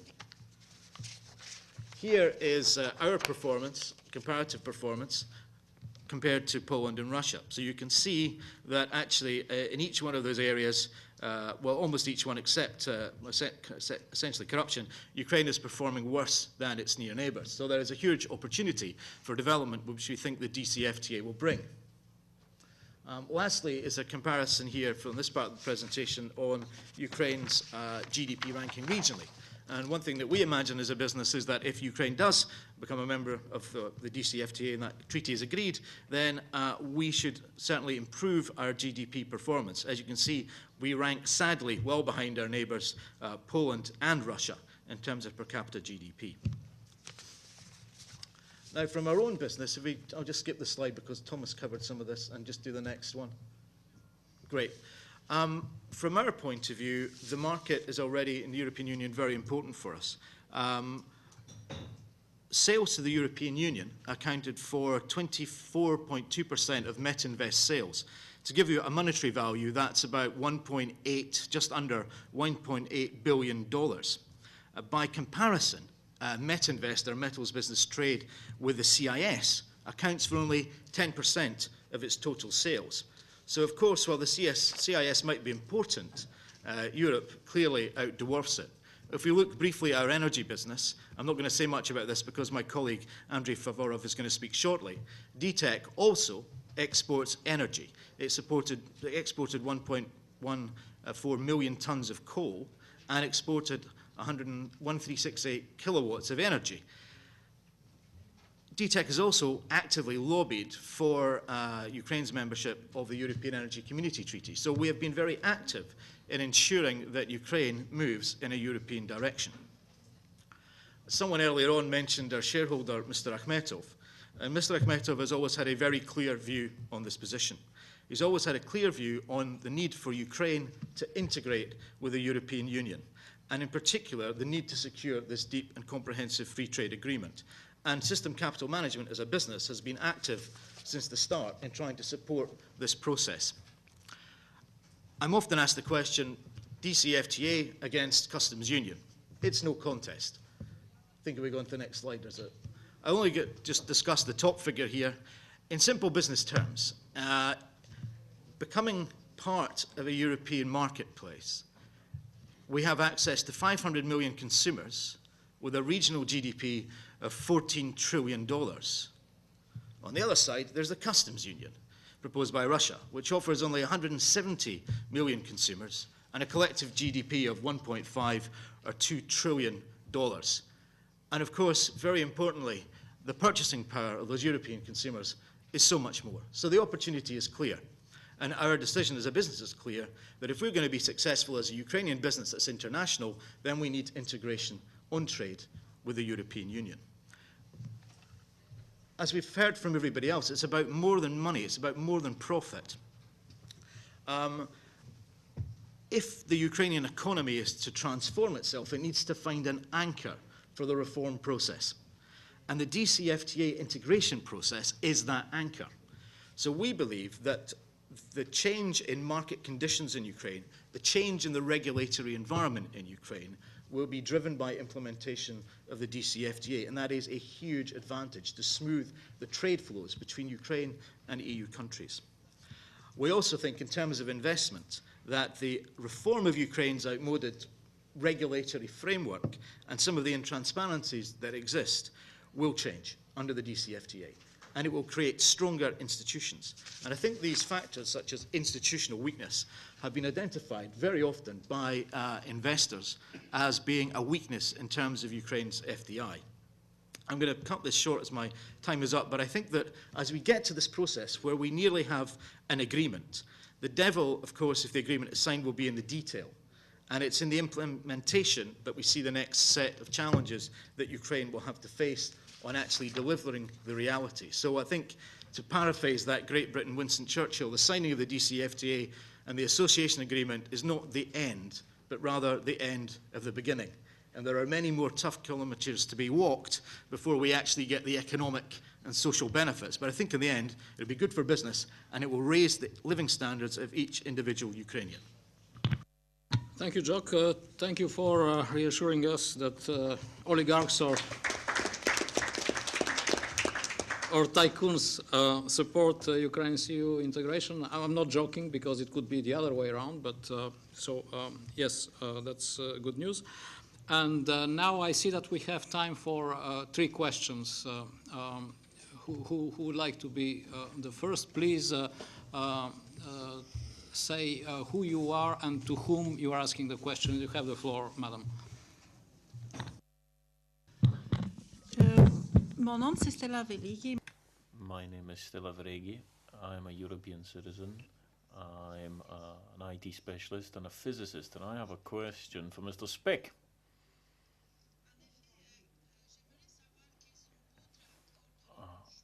I'd like to know what agreements have been reached over the last 2 years, or are going to be reached in the coming 2 years, to build closer bridges with the Ukraine, and which are not included in the free trade agreement and are not included as part of your visa application waiver scheme.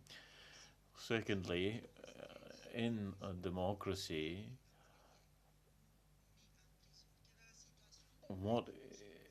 my second question is about the democracy in Ukraine. What is happening about the people who have been detained as a result of protests?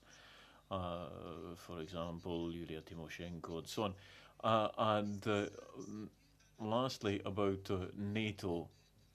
I'd like to know what's going on between there and to do with the relationship between Ukraine and NATO.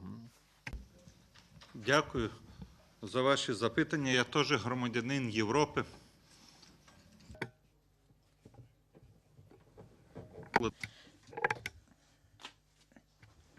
Що це центр. Так що покажу. Я говорив вам, що угода для нас важлива, але це невелика частина нашої. To you, I said to you that we have extremely good relationships with Europe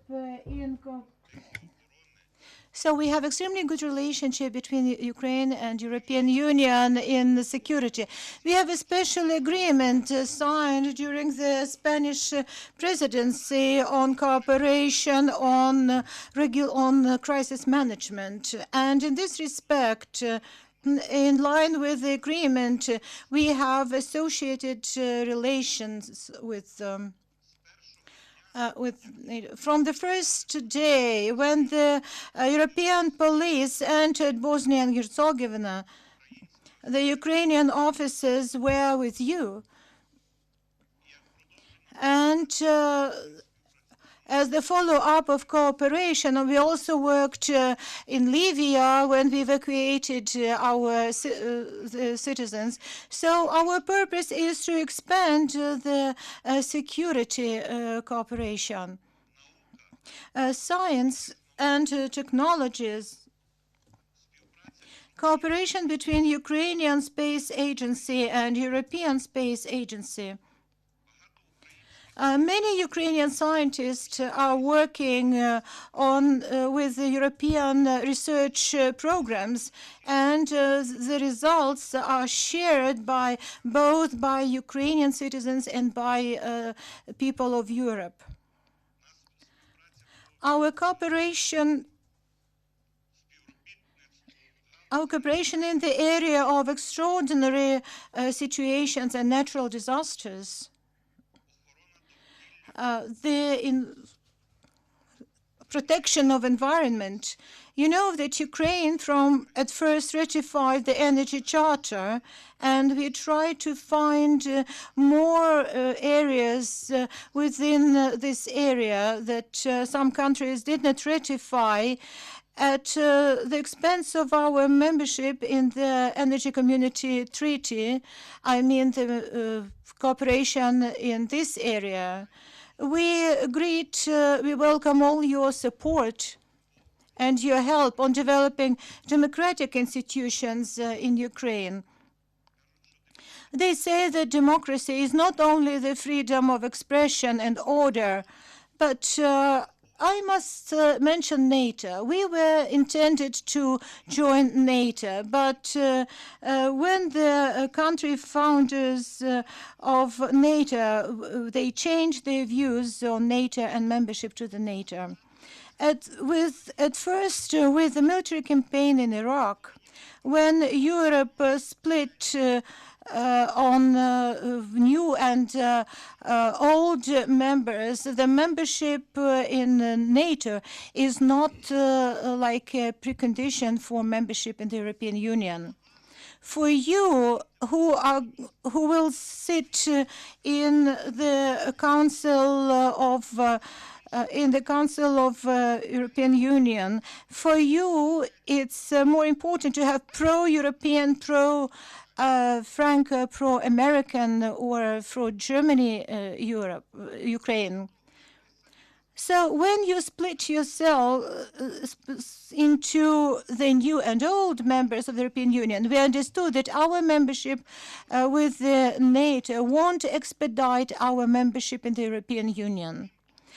In addition to that, within the society, the majority is for the membership in the European Union, and we have some thoughts, some backside thoughts about the membership of NATO. So, for example, if we remind the bombardments of Belgrade, it's still in the minds of people. I think that time is the best doctor, and probably we'll forget about it with the time. Thank you. I think we have time for one question. Я думаю, що... Yes, you have the floor, madam. Доброго дня, Оля Шмелотапіола з центру Карнегі. В мене питання до Валерія Тезовича. На минулому тижні в Ялті прем'єр-міністр... Last week in Yalta, Prime Minister Zarov declared that Ukraine is going to revise its obligations towards WTO. What did he mean, and what will it mean for negotiations with the EU? You know, це став можливим саме завдяки тому, що ми набули членства в Світовій організації торгівлі. Коли ми набули членства, ми погодили members of WTO, and according to the rules which we joined the WTO, we use them for our successful negotiations. Unfortunately, our membership coincided with the beginning of a large crisis, but nevertheless, today we may say that all economic growth is also the result of the membership in the WTO. So our position is as follows. We clearly stick to all the rules. We have survived certain challenges during crisis period, and now we are in a state of a dynamic development. We see prospects in our agreement, and we do quite simple things which sometimes are missed. Every country, a member of WTO, uses certain instruments or using dispute settlement mechanism, consultations, and so on. On the 18th of December 2008, EU made an announcement to the Secretariat of WTO that according to Article 28.5, the rules for negotiations are being developed, aimed at possible changes of tariffs. So we try to be a sort of students learning from our senior colleagues, and in 3 years we'll make such a declaration this way, not necessarily on the 18th of December, but we reserve this right. Whether we will use this right or not, like any WTO member, we have our obligations and rights. That's all. Unfortunately, around this, for some reason, there is a lot of fuss.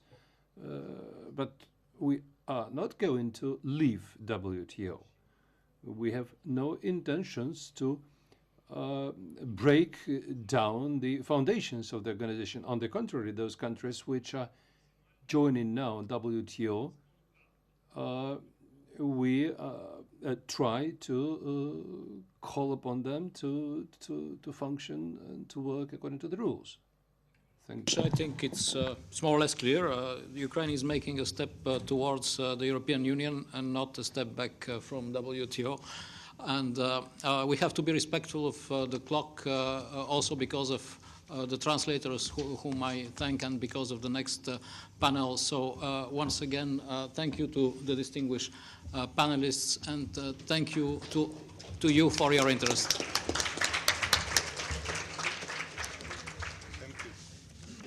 Dear friends, we are starting the next panel, which is last panel, which is about energy. In European Parliament, we have 22 working languages. I would like to speak for my mother tongue, for Estonian.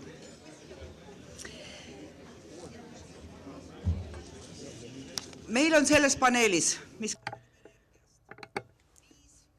In this panel, we have 5 speakers and we have 40 minutes time. And after the speakers, we also need some time for questions and discussion. Therefore, I ask all the speakers to limit themselves to 7 minutes. I will first give the floor to Mr. Mikita Konstantinov.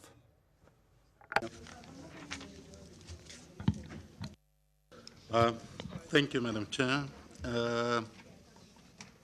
I would like to start this panel with a short introduction of 2 main issues from our point of view, which are briefly touched upon today. And this is our gas transit to Europe and nuclear safety. Ukrainian energy infrastructure is a key component to secure our national security, and it's also, from our point of view, is an integral part of the European energy security. As this conference dedicated to the 20th anniversary of independence of Ukraine, I would like to mention that the need for reconstruction of our infrastructure and to maintain this infrastructure in the proper way was obvious for the Ukrainian government back from 90s. With regard to our gas transportation system, it always was for several reasons. In this required special attention of the Ukrainian government. As I said, it's from our point of view always been and remains an integral part of the European gas infrastructure. As you perfectly know, indigenous gas supply in the EU does not cover all local demand. In 2010, local gas supply accounted for roughly 1/3 of the overall gas demand of the European Union. So the need for import is obvious, and presently Russia is the main exporter to the European continent. Depending how you count with other European countries, I mean Turkey, Switzerland, Norway, or only the EU, but Russian gas supply accounted for 25–30%. And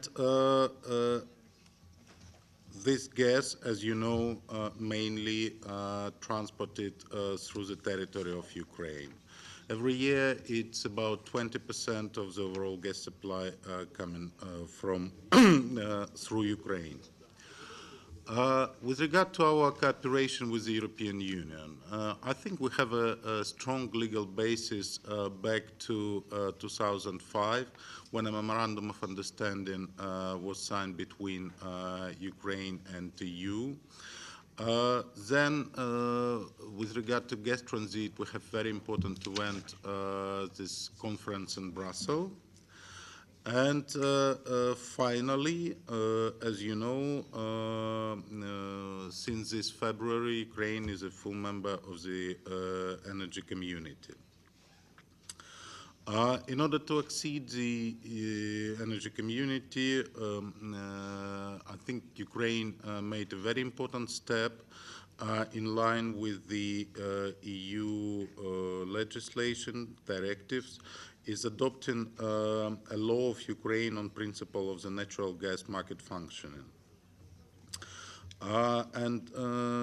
This step, this law, provided to create proper conditions for reliable operation of the natural gas market and to make it more transparent and more in line with the EU standards.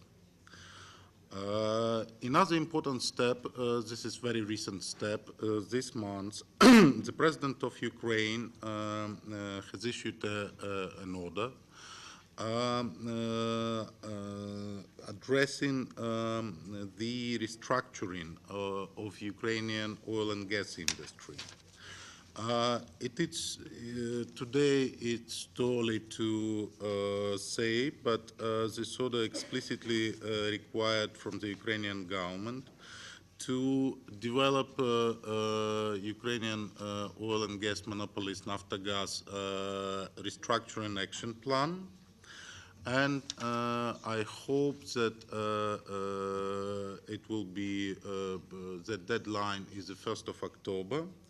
And in particular, this action plan should include asset inventory of Naftogaz and its subsidiaries, proposal for separation of core and non-core assets, and the proposal for the model how in future Naftogaz of Ukraine will function. The purpose of this reform, I think it's pretty obvious. It's to modernize the Ukrainian oil and gas industry in order to create a self-sustainable industry, transparent. And by these, the other objectives of this reform includes also increase of energy, decrease of the energy dependence of our country. It's very important issue, and it was mentioned today. It's to smooth the transition to economically justified gas prices. It also was mentioned the objective of the government to reduce internal gas consumption. And last but not least is environmental protection, for our industry. Where are we now? As you know, with the support of the European Commission, the feasibility study for Ukrainian gas transport system is developed.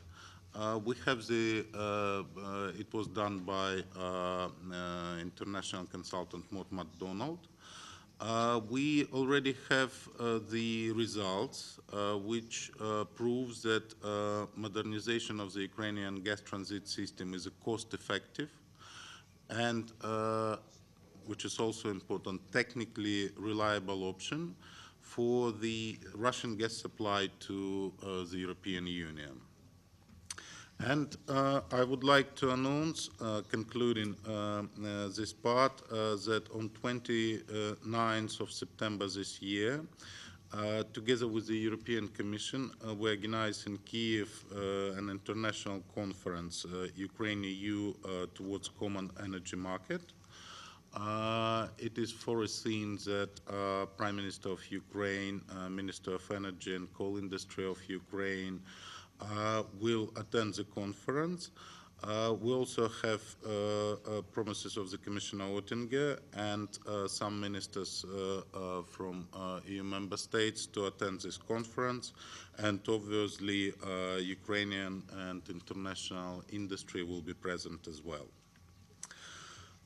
With regard to nuclear safety, since 50% of the Ukrainian electricity is produced by nuclear power plants, safe operation of the Ukrainian nuclear power plants is a key issue, is crucial for our energy sector, and Ukrainian government is fully committed for permanent safety upgrade in order to the Ukrainian nuclear power plant are able to operate at the highest international safety level.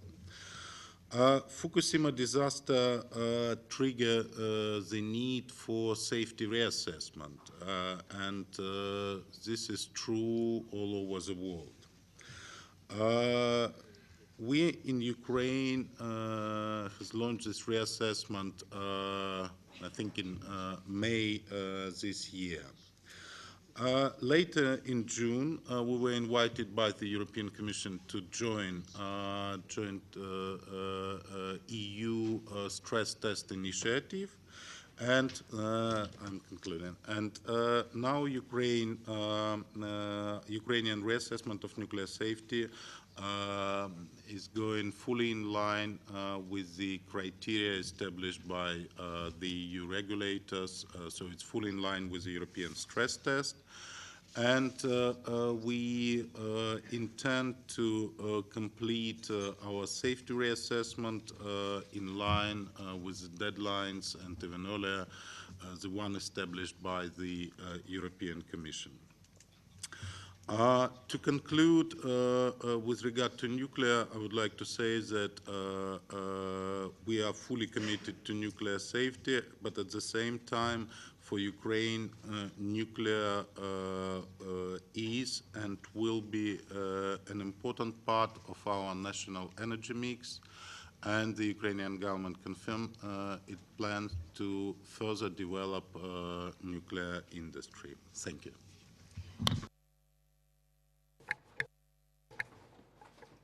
Thank you, Mr. Konstantinov, for this. Aga nüüd lubage mul moderaatorina teha väikese. But now, as a moderator, let me make a small change in the order of the speakers. Next, I will give the floor to Mr. Pierre Noël. Thank you very much. I to you, my fellow panelists, and to you, Madam Chairman. We'll have to leave just after my talk, which also gives me an incentive to keep by my time, my allocated time.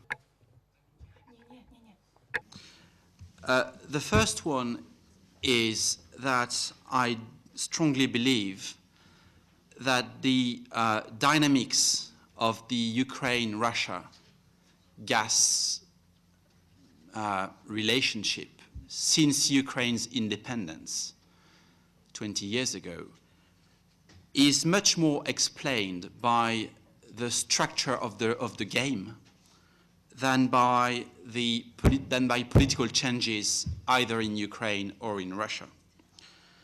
So what is the structure of this game? I think this game between Ukraine and Russia for 20 years has been one of bargaining over gas prices and transit prices in an environment that is defined by two characteristics. The first one is the monopoly of Russian gas on the Ukrainian market, or Russian-controlled gas on the Ukrainian markets.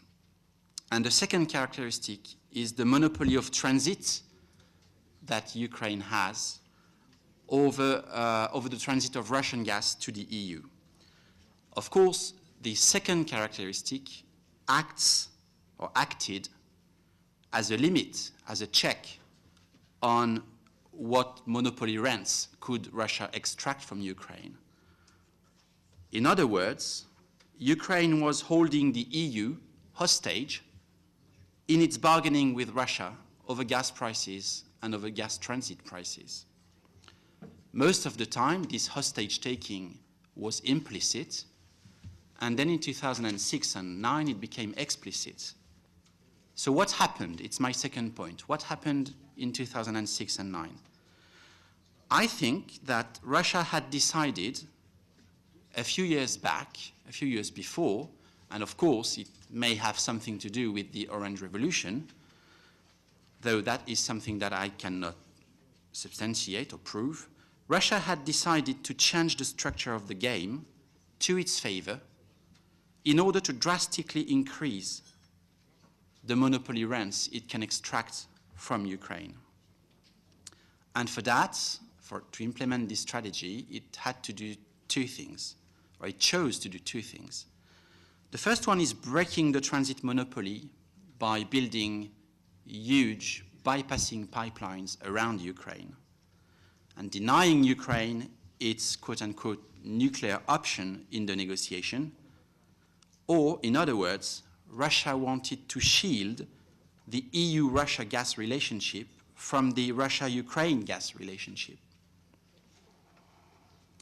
The second aspect of the strategy was that Russia was prepared to accept a full-scale gas crisis in order to demonstrate Ukraine's abuse of its transit position and build support in Europe for its bypass project. I must say that this strategy has been an almost complete success.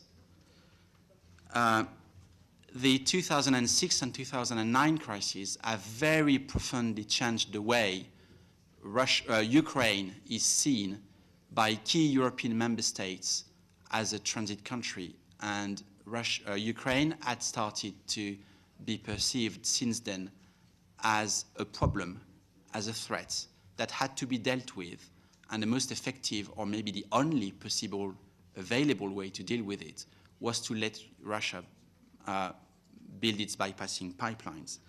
That is the background against which the 2009 agreement was signed between Ukraine and Russia. So my third point is, what is the new situation and what are the prospects for the future? Ukraine, as you know, used to be heavily subsidized by Russia through a mix of cheap gas prices and expensive transit tariff, one or the other or both. Now, Ukraine is a cash cow for Gazprom. We are in a totally new situation. Ukraine is by far the largest gas market in Europe where Russian gas faces no competition at all. And Gazprom is making a lot of money out of this market. That creates two things derived from that. The first one is that Gazprom and Russia have a huge business case to try and maintain the status quo. And the second one is that Ukraine has a huge interest to change the status quo by bringing non-Russian gas in by whatever means it can. And that's what I think. I'm not an insider. I've been in Ukraine only once, but that's, I think, what Ukraine should be working at, trying to bring non-Russian gas however it can. And there are two maybe solutions to that. One is that gas can flow back from the EU. There are absolutely no technical problems. There are many contractual, regulatory, legal, political problems, but no technical problems. So that's something that Ukraine could work at with both the EU, but especially European and international gas companies. And the other thing that comes to mind, of course, is that Ukraine could directly connect itself to the global gas market through an LNG, one or several LNG terminals on the Black Sea, provided, of course, LNG vessels can access the Black Sea in the first place. And there might be other options that I am not in a position to comment on. What I would like to conclude on is that is the following. Ukraine now has, I think, an obligation to recognize the reality that its transit monopoly is over. By the middle of next year, Nord Stream will be online, And the fundamental consequence of that is that Ukraine, I think, is going for the foreseeable future to concede a lot of monopoly rent to Russia. Over time, this is still a much better situation than Ukraine being completely bypassed. But if Ukraine was to default on the 2009 contract or force renegotiation with Russia, it would trigger the building of South Stream and then be completely bypassed. So I think that is something that Ukraine has to avoid. But the immediate strategic dossier for them is to try and bring non-Russian gas to this huge overpriced market as soon as they can. And I think that's the only item left on the Ukraine-EU gas agenda. Thank you very much.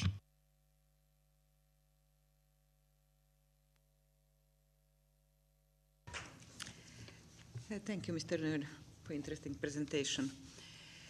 And our next speaker is Jeffrey Piper. Please. Thank you very much. Being the third speaker, some of the points I was going to make have already been raised. And I was very intrigued by the previous speaker. There's parts of it I agree, there's parts of it obviously I disagree. I would like to also say I'm very pleased to share the platform with Mr. Konstantinov and with colleagues I know from the energy sector in Ukraine. I would like to make the point, no, I don't think we see Ukraine as a threat. Ukraine, we signed the first ever MOU on energy with Ukraine in 2005, as Mr. Konstantinov said. This was the first MOU we signed with a third country. It covers, as Mr. Konstantinov hinted, all the sectors: gas, electricity, oil, coal, renewable energy, energy efficiency, and nuclear safety. And we monitor progress through joint annual reports, which are signed by Commissioner Oettinger and at the moment Minister Boyko, and presented to EU-Ukraine summits, regular progress reports, what's happening, what still needs to be done. And the 2011 report is under preparation at the moment. The issue of the Ukrainian nuclear power plants has already been mentioned. There was a full analysis done by Commission, Ukrainian and IAEA experts, which concluded there is full compliance with most of the safety standards of the IAEA, and the outstanding minor ones, there is an upgrade package that's being implemented by Ukraine with possibility of loans from Euratom and the European Bank for Reconstruction and Development. Again, Mr. Konstantinov has already pinched my line by saying Ukraine's joined the energy community. That was a major step forward.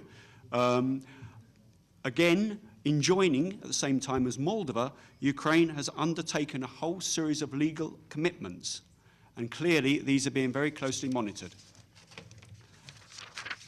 I would also like to mention in Ukraine, as you're probably aware, electricity privatization is underway. And from our point of view, it is important to ensure that both the process is transparent and that it ensures that investments required to upgrade the power plants to meet the environmental constraints are fully factored into the process. We've helped in the coal sector.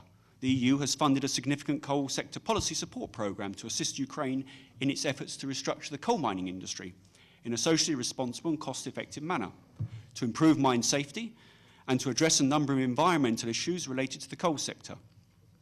This has resulted in a series of recommendations in a master plan, which has been prepared together with leading Ukrainian experts and government officials. I now turn briefly to the Ukrainian gas transit system, as this is the subject of this particular session. This was a priority we clearly identified at the outset. We've been working together since 2001, and it was clearly defined in the 2005 MOU on energy. As has already been mentioned, Ukraine is a key transit country for the supplies of Russian gas to the EU, accounting for around 20% of our total gas consumption. Indeed, a well-functioning, reliable and competitive transit system in Ukraine is not only an indispensable prerequisite for the security of gas supply in Europe, but also for economic development in Ukraine itself. The Ukrainian GTS, gas transportation system, is the major backbone of the Russian gas deliveries to Europe, and combined with Ukraine's unique geographical position and its capabilities not only with regard to gas transit, but also to storage and production, this gas transportation system can offer more flexibility in transporting gas than a single pipeline.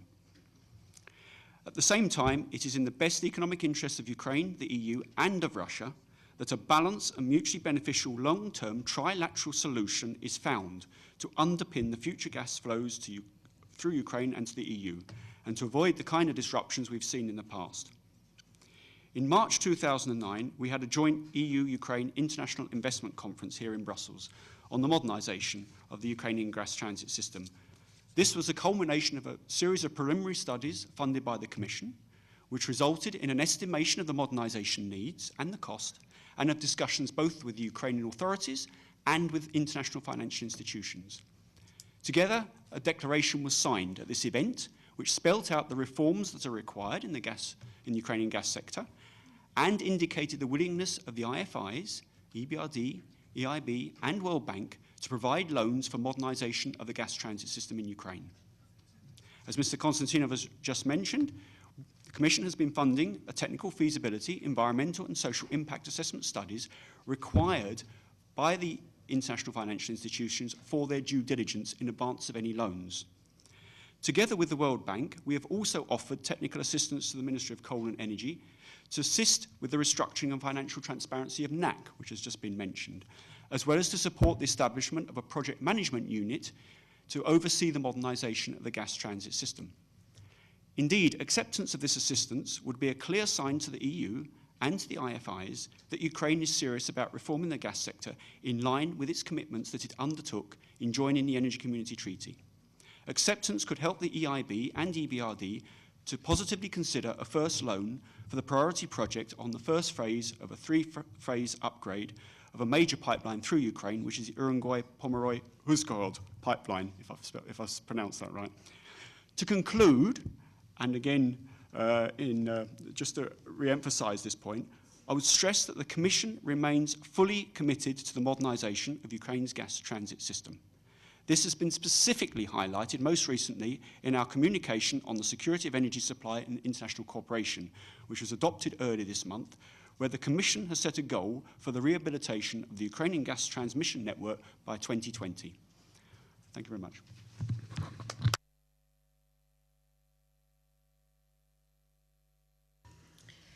Tänan, härra Piper. Thank you, Mr. Piper. Next speaker is Director of Shell Ukraine, Mr. Patrick van Dyle. Thank you very much. Ladies and gentlemen, I'm pleased at the opportunity to share with you the perspective of an investor in energy in Ukraine. And we have done so since Ukraine's independence in 1991. I think this period has seen important economic and social change, and we believe that as an investor we have made our small contribution to this progress. I want to start by giving you my conclusions. Ukraine's true oil and gas potential remains to be proven. And it will take stamina, it will take technology, and it will take a lot of money to identify and then unlock this potential. But I would advocate that in addition to the two options that Pierre mentioned in his talk, there is a third alternative to Ukraine. And that is by far the easiest one. And that is spending more time and effort and bringing more investment to developing indigenous resources. More indigenous gas tomorrow means that tough decisions need to be taken today. And I'm pleased to see that Ukraine appears to be firmly on that path, although I would advocate for greater urgency. Recently, a number of international companies, my company being one of them, have formulated concrete proposals to the Ukrainian government. To see these proposals go to real projects will, for me, be the demonstration, the proof that Ukraine is determined to unlock its indigenous resources and improve its energy self-reliance. Those are my conclusions. A few words only around this. I have seen increased calls for investment in the energy sector in Ukraine, in particular over the last year, and I'm very pleased and encouraged by those. I'm even more encouraged to see that active steps are being taken to woo that investment to Ukraine. considerable progress was made in improving the investment conditions for oil and gas exploration, particularly on the legislative framework, PSA legislation, licensing regulations. More work needs to be done, but I can tell you there is a very constructive and fruitful dialogue where we have the opportunity to share our views and our international expertise with Ukraine's policymakers. And beyond the improvements in the regulatory environment, we have seen the government take positive steps on these proposals that were formulated by companies. It is a long process, and in my view, probably unnecessarily so. But at least some important milestones were taken, and we are hopeful that tenders for these areas would be announced by the end of the year. We see Ukraine as a country with considerable potential. However, we believe that most of this potential lies in very challenging environments and in very challenging rocks, reservoirs. So projects will be capital intensive, they will be technology intensive.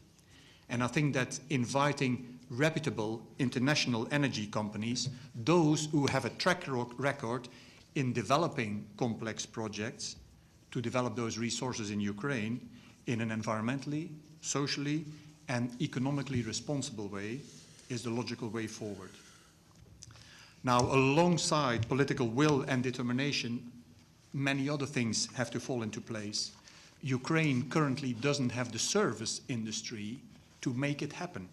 However, with the human talent, the engineering strength of your country, and the presence of heavy industries, which country would be better placed to make it all happen? Another important aspect is human capital. We invest in energy, but we also invest in people. And our own Ukrainian staff, they have access to formal training and distance learning programs, and they do international assignments to our operations in other parts of the world to bring those skills back again to Ukraine. And those benefits we extend to the people who work for the companies that we have chosen to partner with in Ukraine.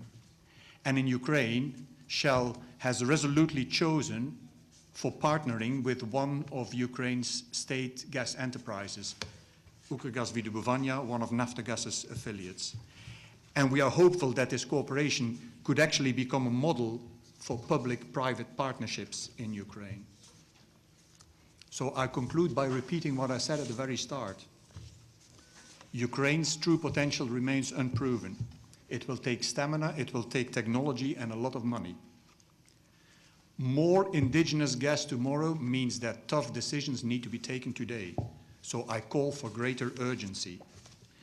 But given the right conditions and the right encouragement, the resources I talked about earlier can improve Ukraine's energy self-reliance. As late as the mid-60s, Ukraine exported gas to neighboring countries. In our view, it is not unimaginable that Ukraine one day becomes a net exporting country again. And I think herein lies a great opportunity for Ukraine's gas transportation system, which should be one of the considerations when we discuss its modernization. This asset will serve the country for many years to come, not only in transiting Russian gas, but possibly one day to export Ukrainian gas. Thank you.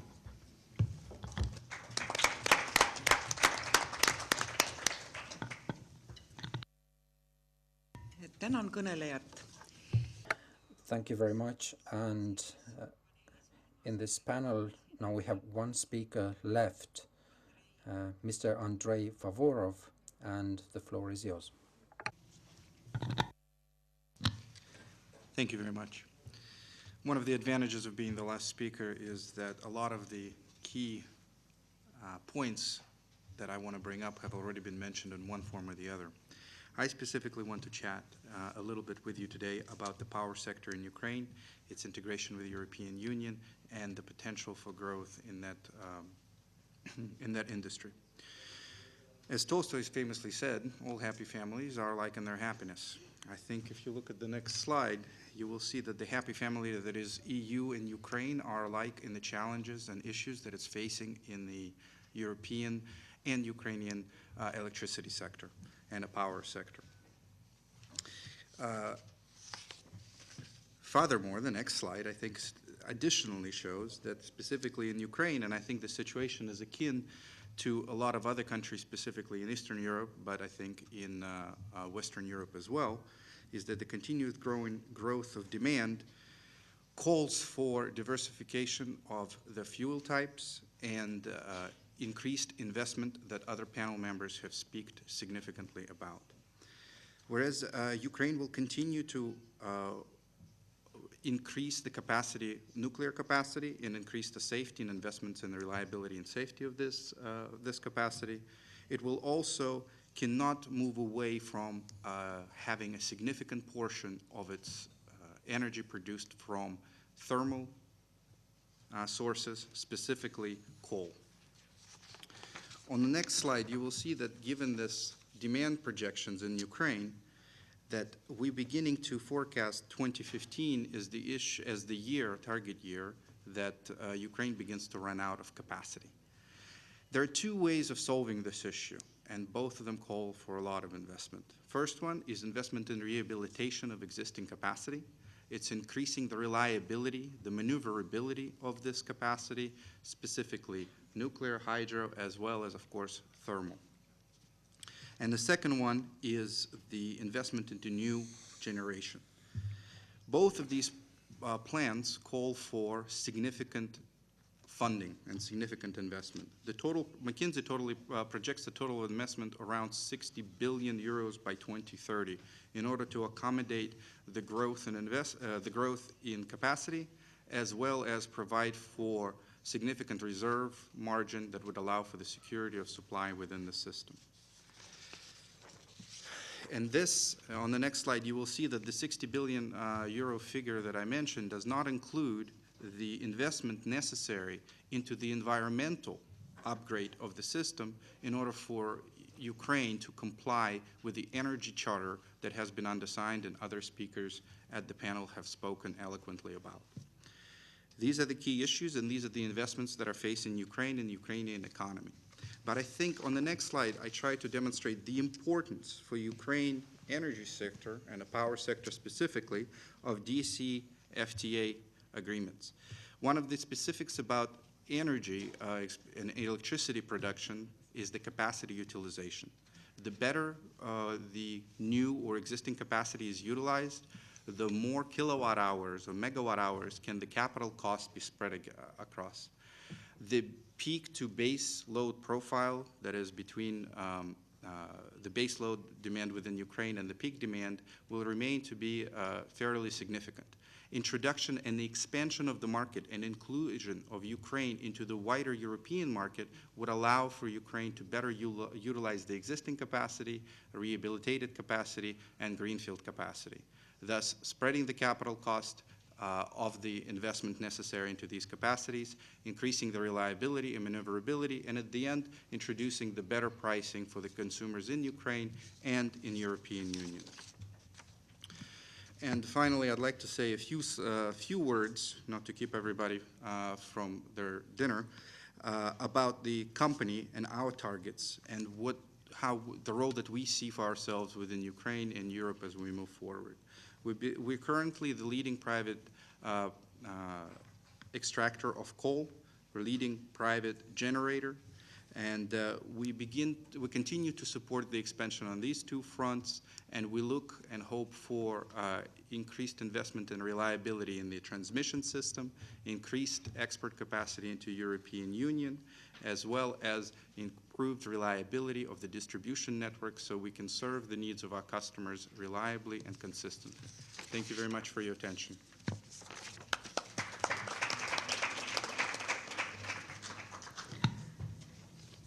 Thank you, Mr. Favorov. Now, a closing remarks. I'm happy to give the floor to Mr. Martens. The floor is yours. We changed the place. Sorry. I forgot the tradition. Questions? Yes, please. I saw that Mr. Mustens. Eberhard Ryan from the EPC.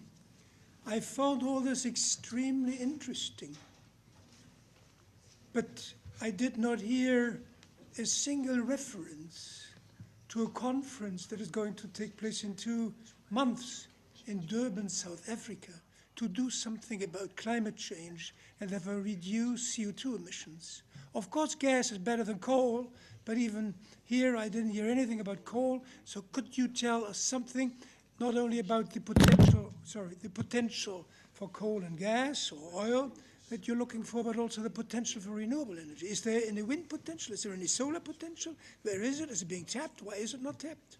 Because if you want to export to Europe your electricity, that is not that easy if you don't respect the same lines and policies as the European Union, as the European competitors will have to respect.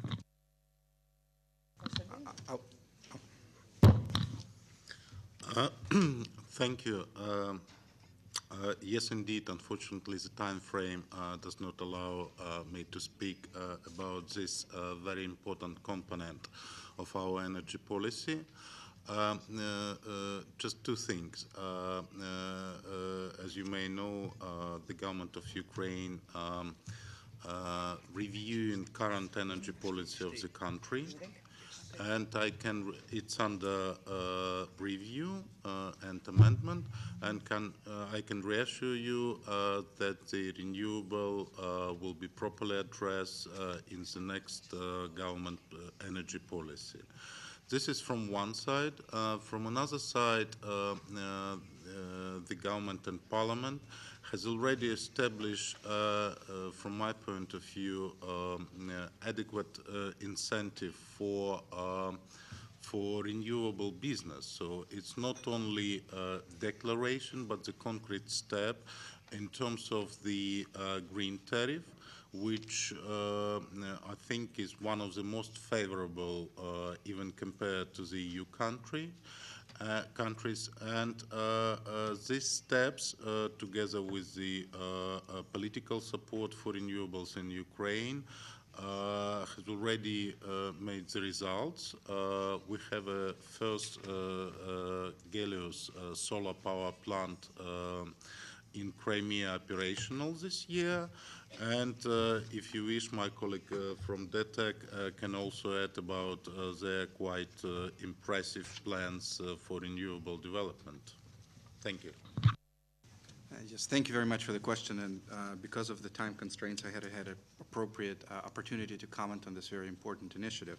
But on slide 3 in my presentation, you will see that if currently the amount of renewable energy is negligible, thanks to the efforts of the government and introduction of a very favorable green tariff regime, the McKinsey is forecasting the increase of the renewable generation. And when I say renewable, I leave to the side hydro and nuclear. I speak of the, let's say, new renewable, going up from the negligible levels up to 13 terawatt hours by 2030. And I think the rate of growth in renewables in Ukraine that is forecasted by McKinsey far exceeds any country in EU or in the region. Thank you. Just briefly to add, yes, time constraints. I mentioned briefly about the electricity sector. There are commitments that Ukraine signed up to in terms of emissions on power plants. And this is already mentioned by DTEC as being very capital intensive. The second point I'd like to make, beyond the coal sector, in our MOU on energy, we have 5 areas. One of those areas is energy efficiency and renewable energy, and it's specifically dealt with in a working group, and we are in close cooperation with our Ukrainian colleagues in addressing this issue. Thank you. Well, I can just add, we don't try to be good at everything, so we make our choices. And the choice we have made on renewables is to concentrate on biofuels, and we are not concentrating on biofuels in Ukraine for now. The only technology that we are actively pursuing in Ukraine at the moment, and we are in discussions with the Ministry of Fuel and Coal Industry on that, is the application of clean coal technologies. So those are technologies that allow you to fire coal, but in an environmentally acceptable way with CO2 sequestration. Thank you. More questions? Please. Hello, I'm Francisco Gonçalves from South Stream, and I wanted to ask the Minister about all I've heard today are these messages about reduction of consumption of gas and also dealing with Russia on this gas contract. So I wanted to ask, in what way does Ukraine think they can approach this renegotiation with Russia, and what incentives are they offering in order to obtain a more favorable deal?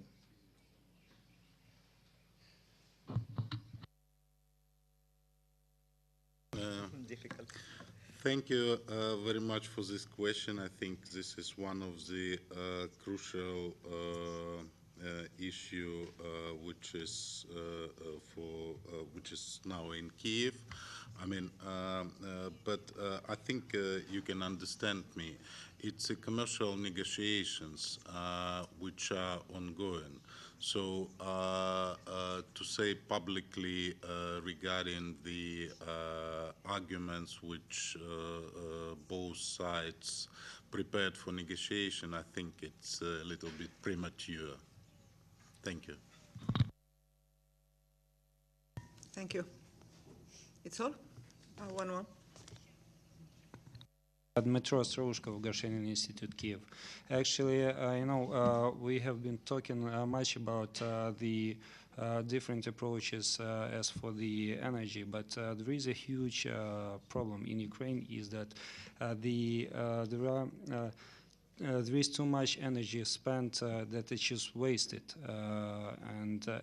Actually, are there any programs envisaged by the state for energy saving technologies or some incentives for the companies that would introduce such approaches? Because as far as I know, there are only some few private initiatives in Ukraine in that issue. Thank you. This is indeed a very important issue. Thank you for this question. In parallel with the supply side, for which we are talking mainly during this session, obviously the demand and energy efficiency and energy saving is equally the priority for the government. I would like to inform the audience that Ukraine has the program for both programs for both energy efficiency and energy saving. I wouldn't comment how successful they are. Probably there is a room for further improvement. But now I think, frankly speaking, the gas price I think is the most serious incentive for energy saving.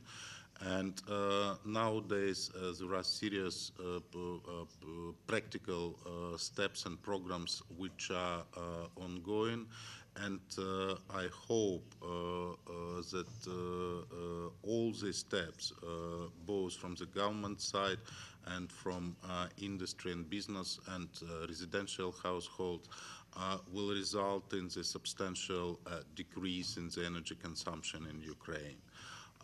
And last but not least, of course, the industry consumption and business, I mean, understood it much earlier, and we have very successful examples and practical results in this area as well. Thank you.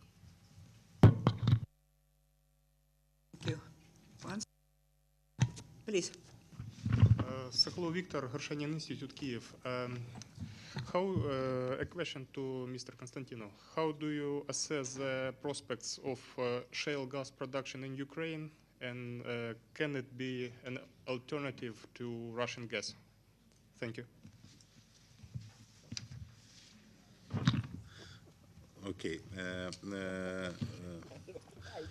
I thank you for this question. I do consider that alternative increase of alternative gas exploration is a very vitally important component of the government strategy towards increase indigenous gas supply and decrease Russian gas supply. We do have successful examples, and just today we discussed start of the alternative gas exploration in Poland. A few years ago it was something not very realistic, so today is the fact. I wouldn't say about classical American examples. So I do think that this can be an important component for our gas mix in future. But of course, I mean, my colleague from Shell much more equipped and professional to comment how far it can go, in particular in line with the latest agreement which was signed between the company, between Shell and Ukrgas-Vodobuvanie. Thank you. Tänan, härra Konstantinov, ma näen härra Tali silmades. Thank you, Mr. Konstantinov. I see that Mr. Vandala wants to add something to this. Thank you, and I will build on the comments that Mr. Konstantinov made. The World Bank, if I remember well, estimates that Ukraine can decrease its gas consumption by 30 to 40% by introducing these efficiency measures. International energy companies, Shell being one of them, have recently formulated proposals to the Ukrainian government for unconventional gas areas. One is located in western Ukraine, another is located in eastern Ukraine. In our view, these projects, if successful, could double Ukraine's domestic gas production. So what a different situation that would be if you can combine the efficiency initiatives with the encouragement for indigenous gas production.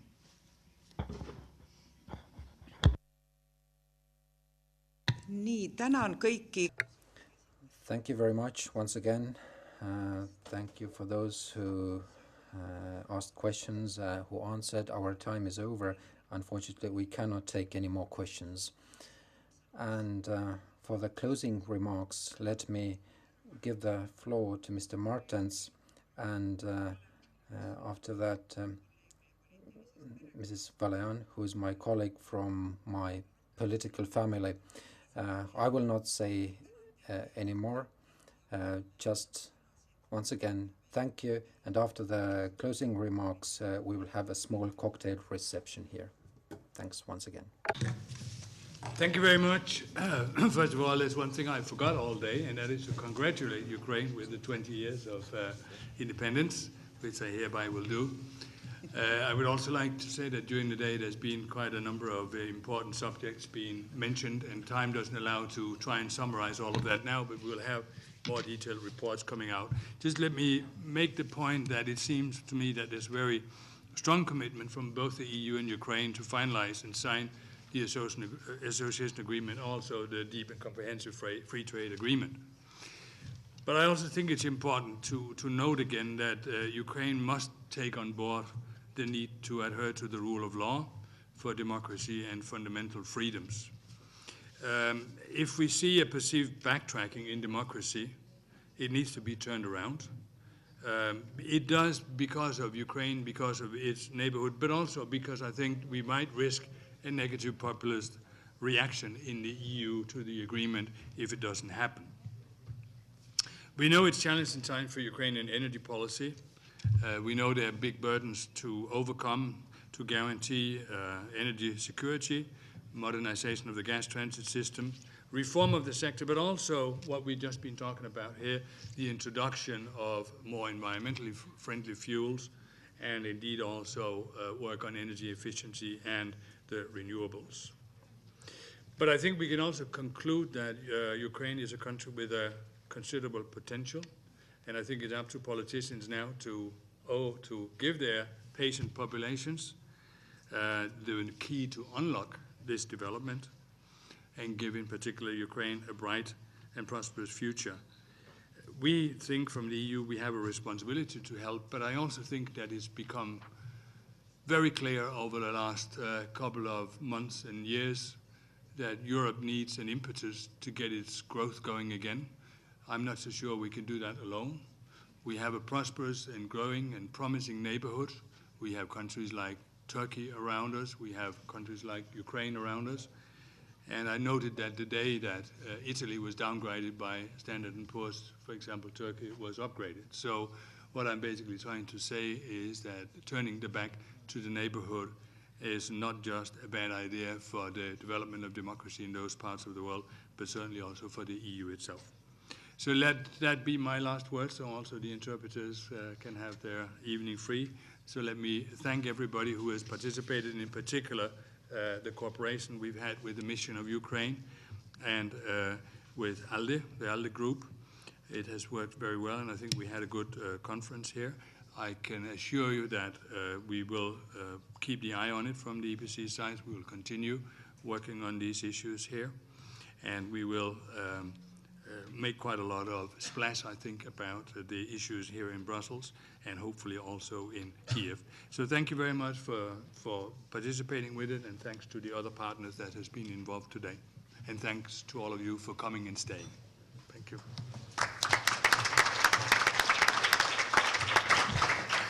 And the last word from me on behalf of the ALDE group. It has been a great privilege to participate in such an interesting and vivid debate, and thank you all for doing that. I have always held the belief that Europeans must make an effort to acknowledge the realities of Ukraine and go beyond stereotypes. And I'm sure that the lively discussion we had here today have contributed to boosting our knowledge of Ukraine's past and present so that we can fruitfully plan together the future. We have heard many Ukrainian voices today, as well as European ones, in what I believe to have been a very balanced debate. And as we have heard, for example, Mr. Verhofstadt saying, for me and the ALDE group, it is clear we should conclude the negotiations on the association agreement by the end of this year and focus our work and energy on the actual implementation of the undertaken commitments.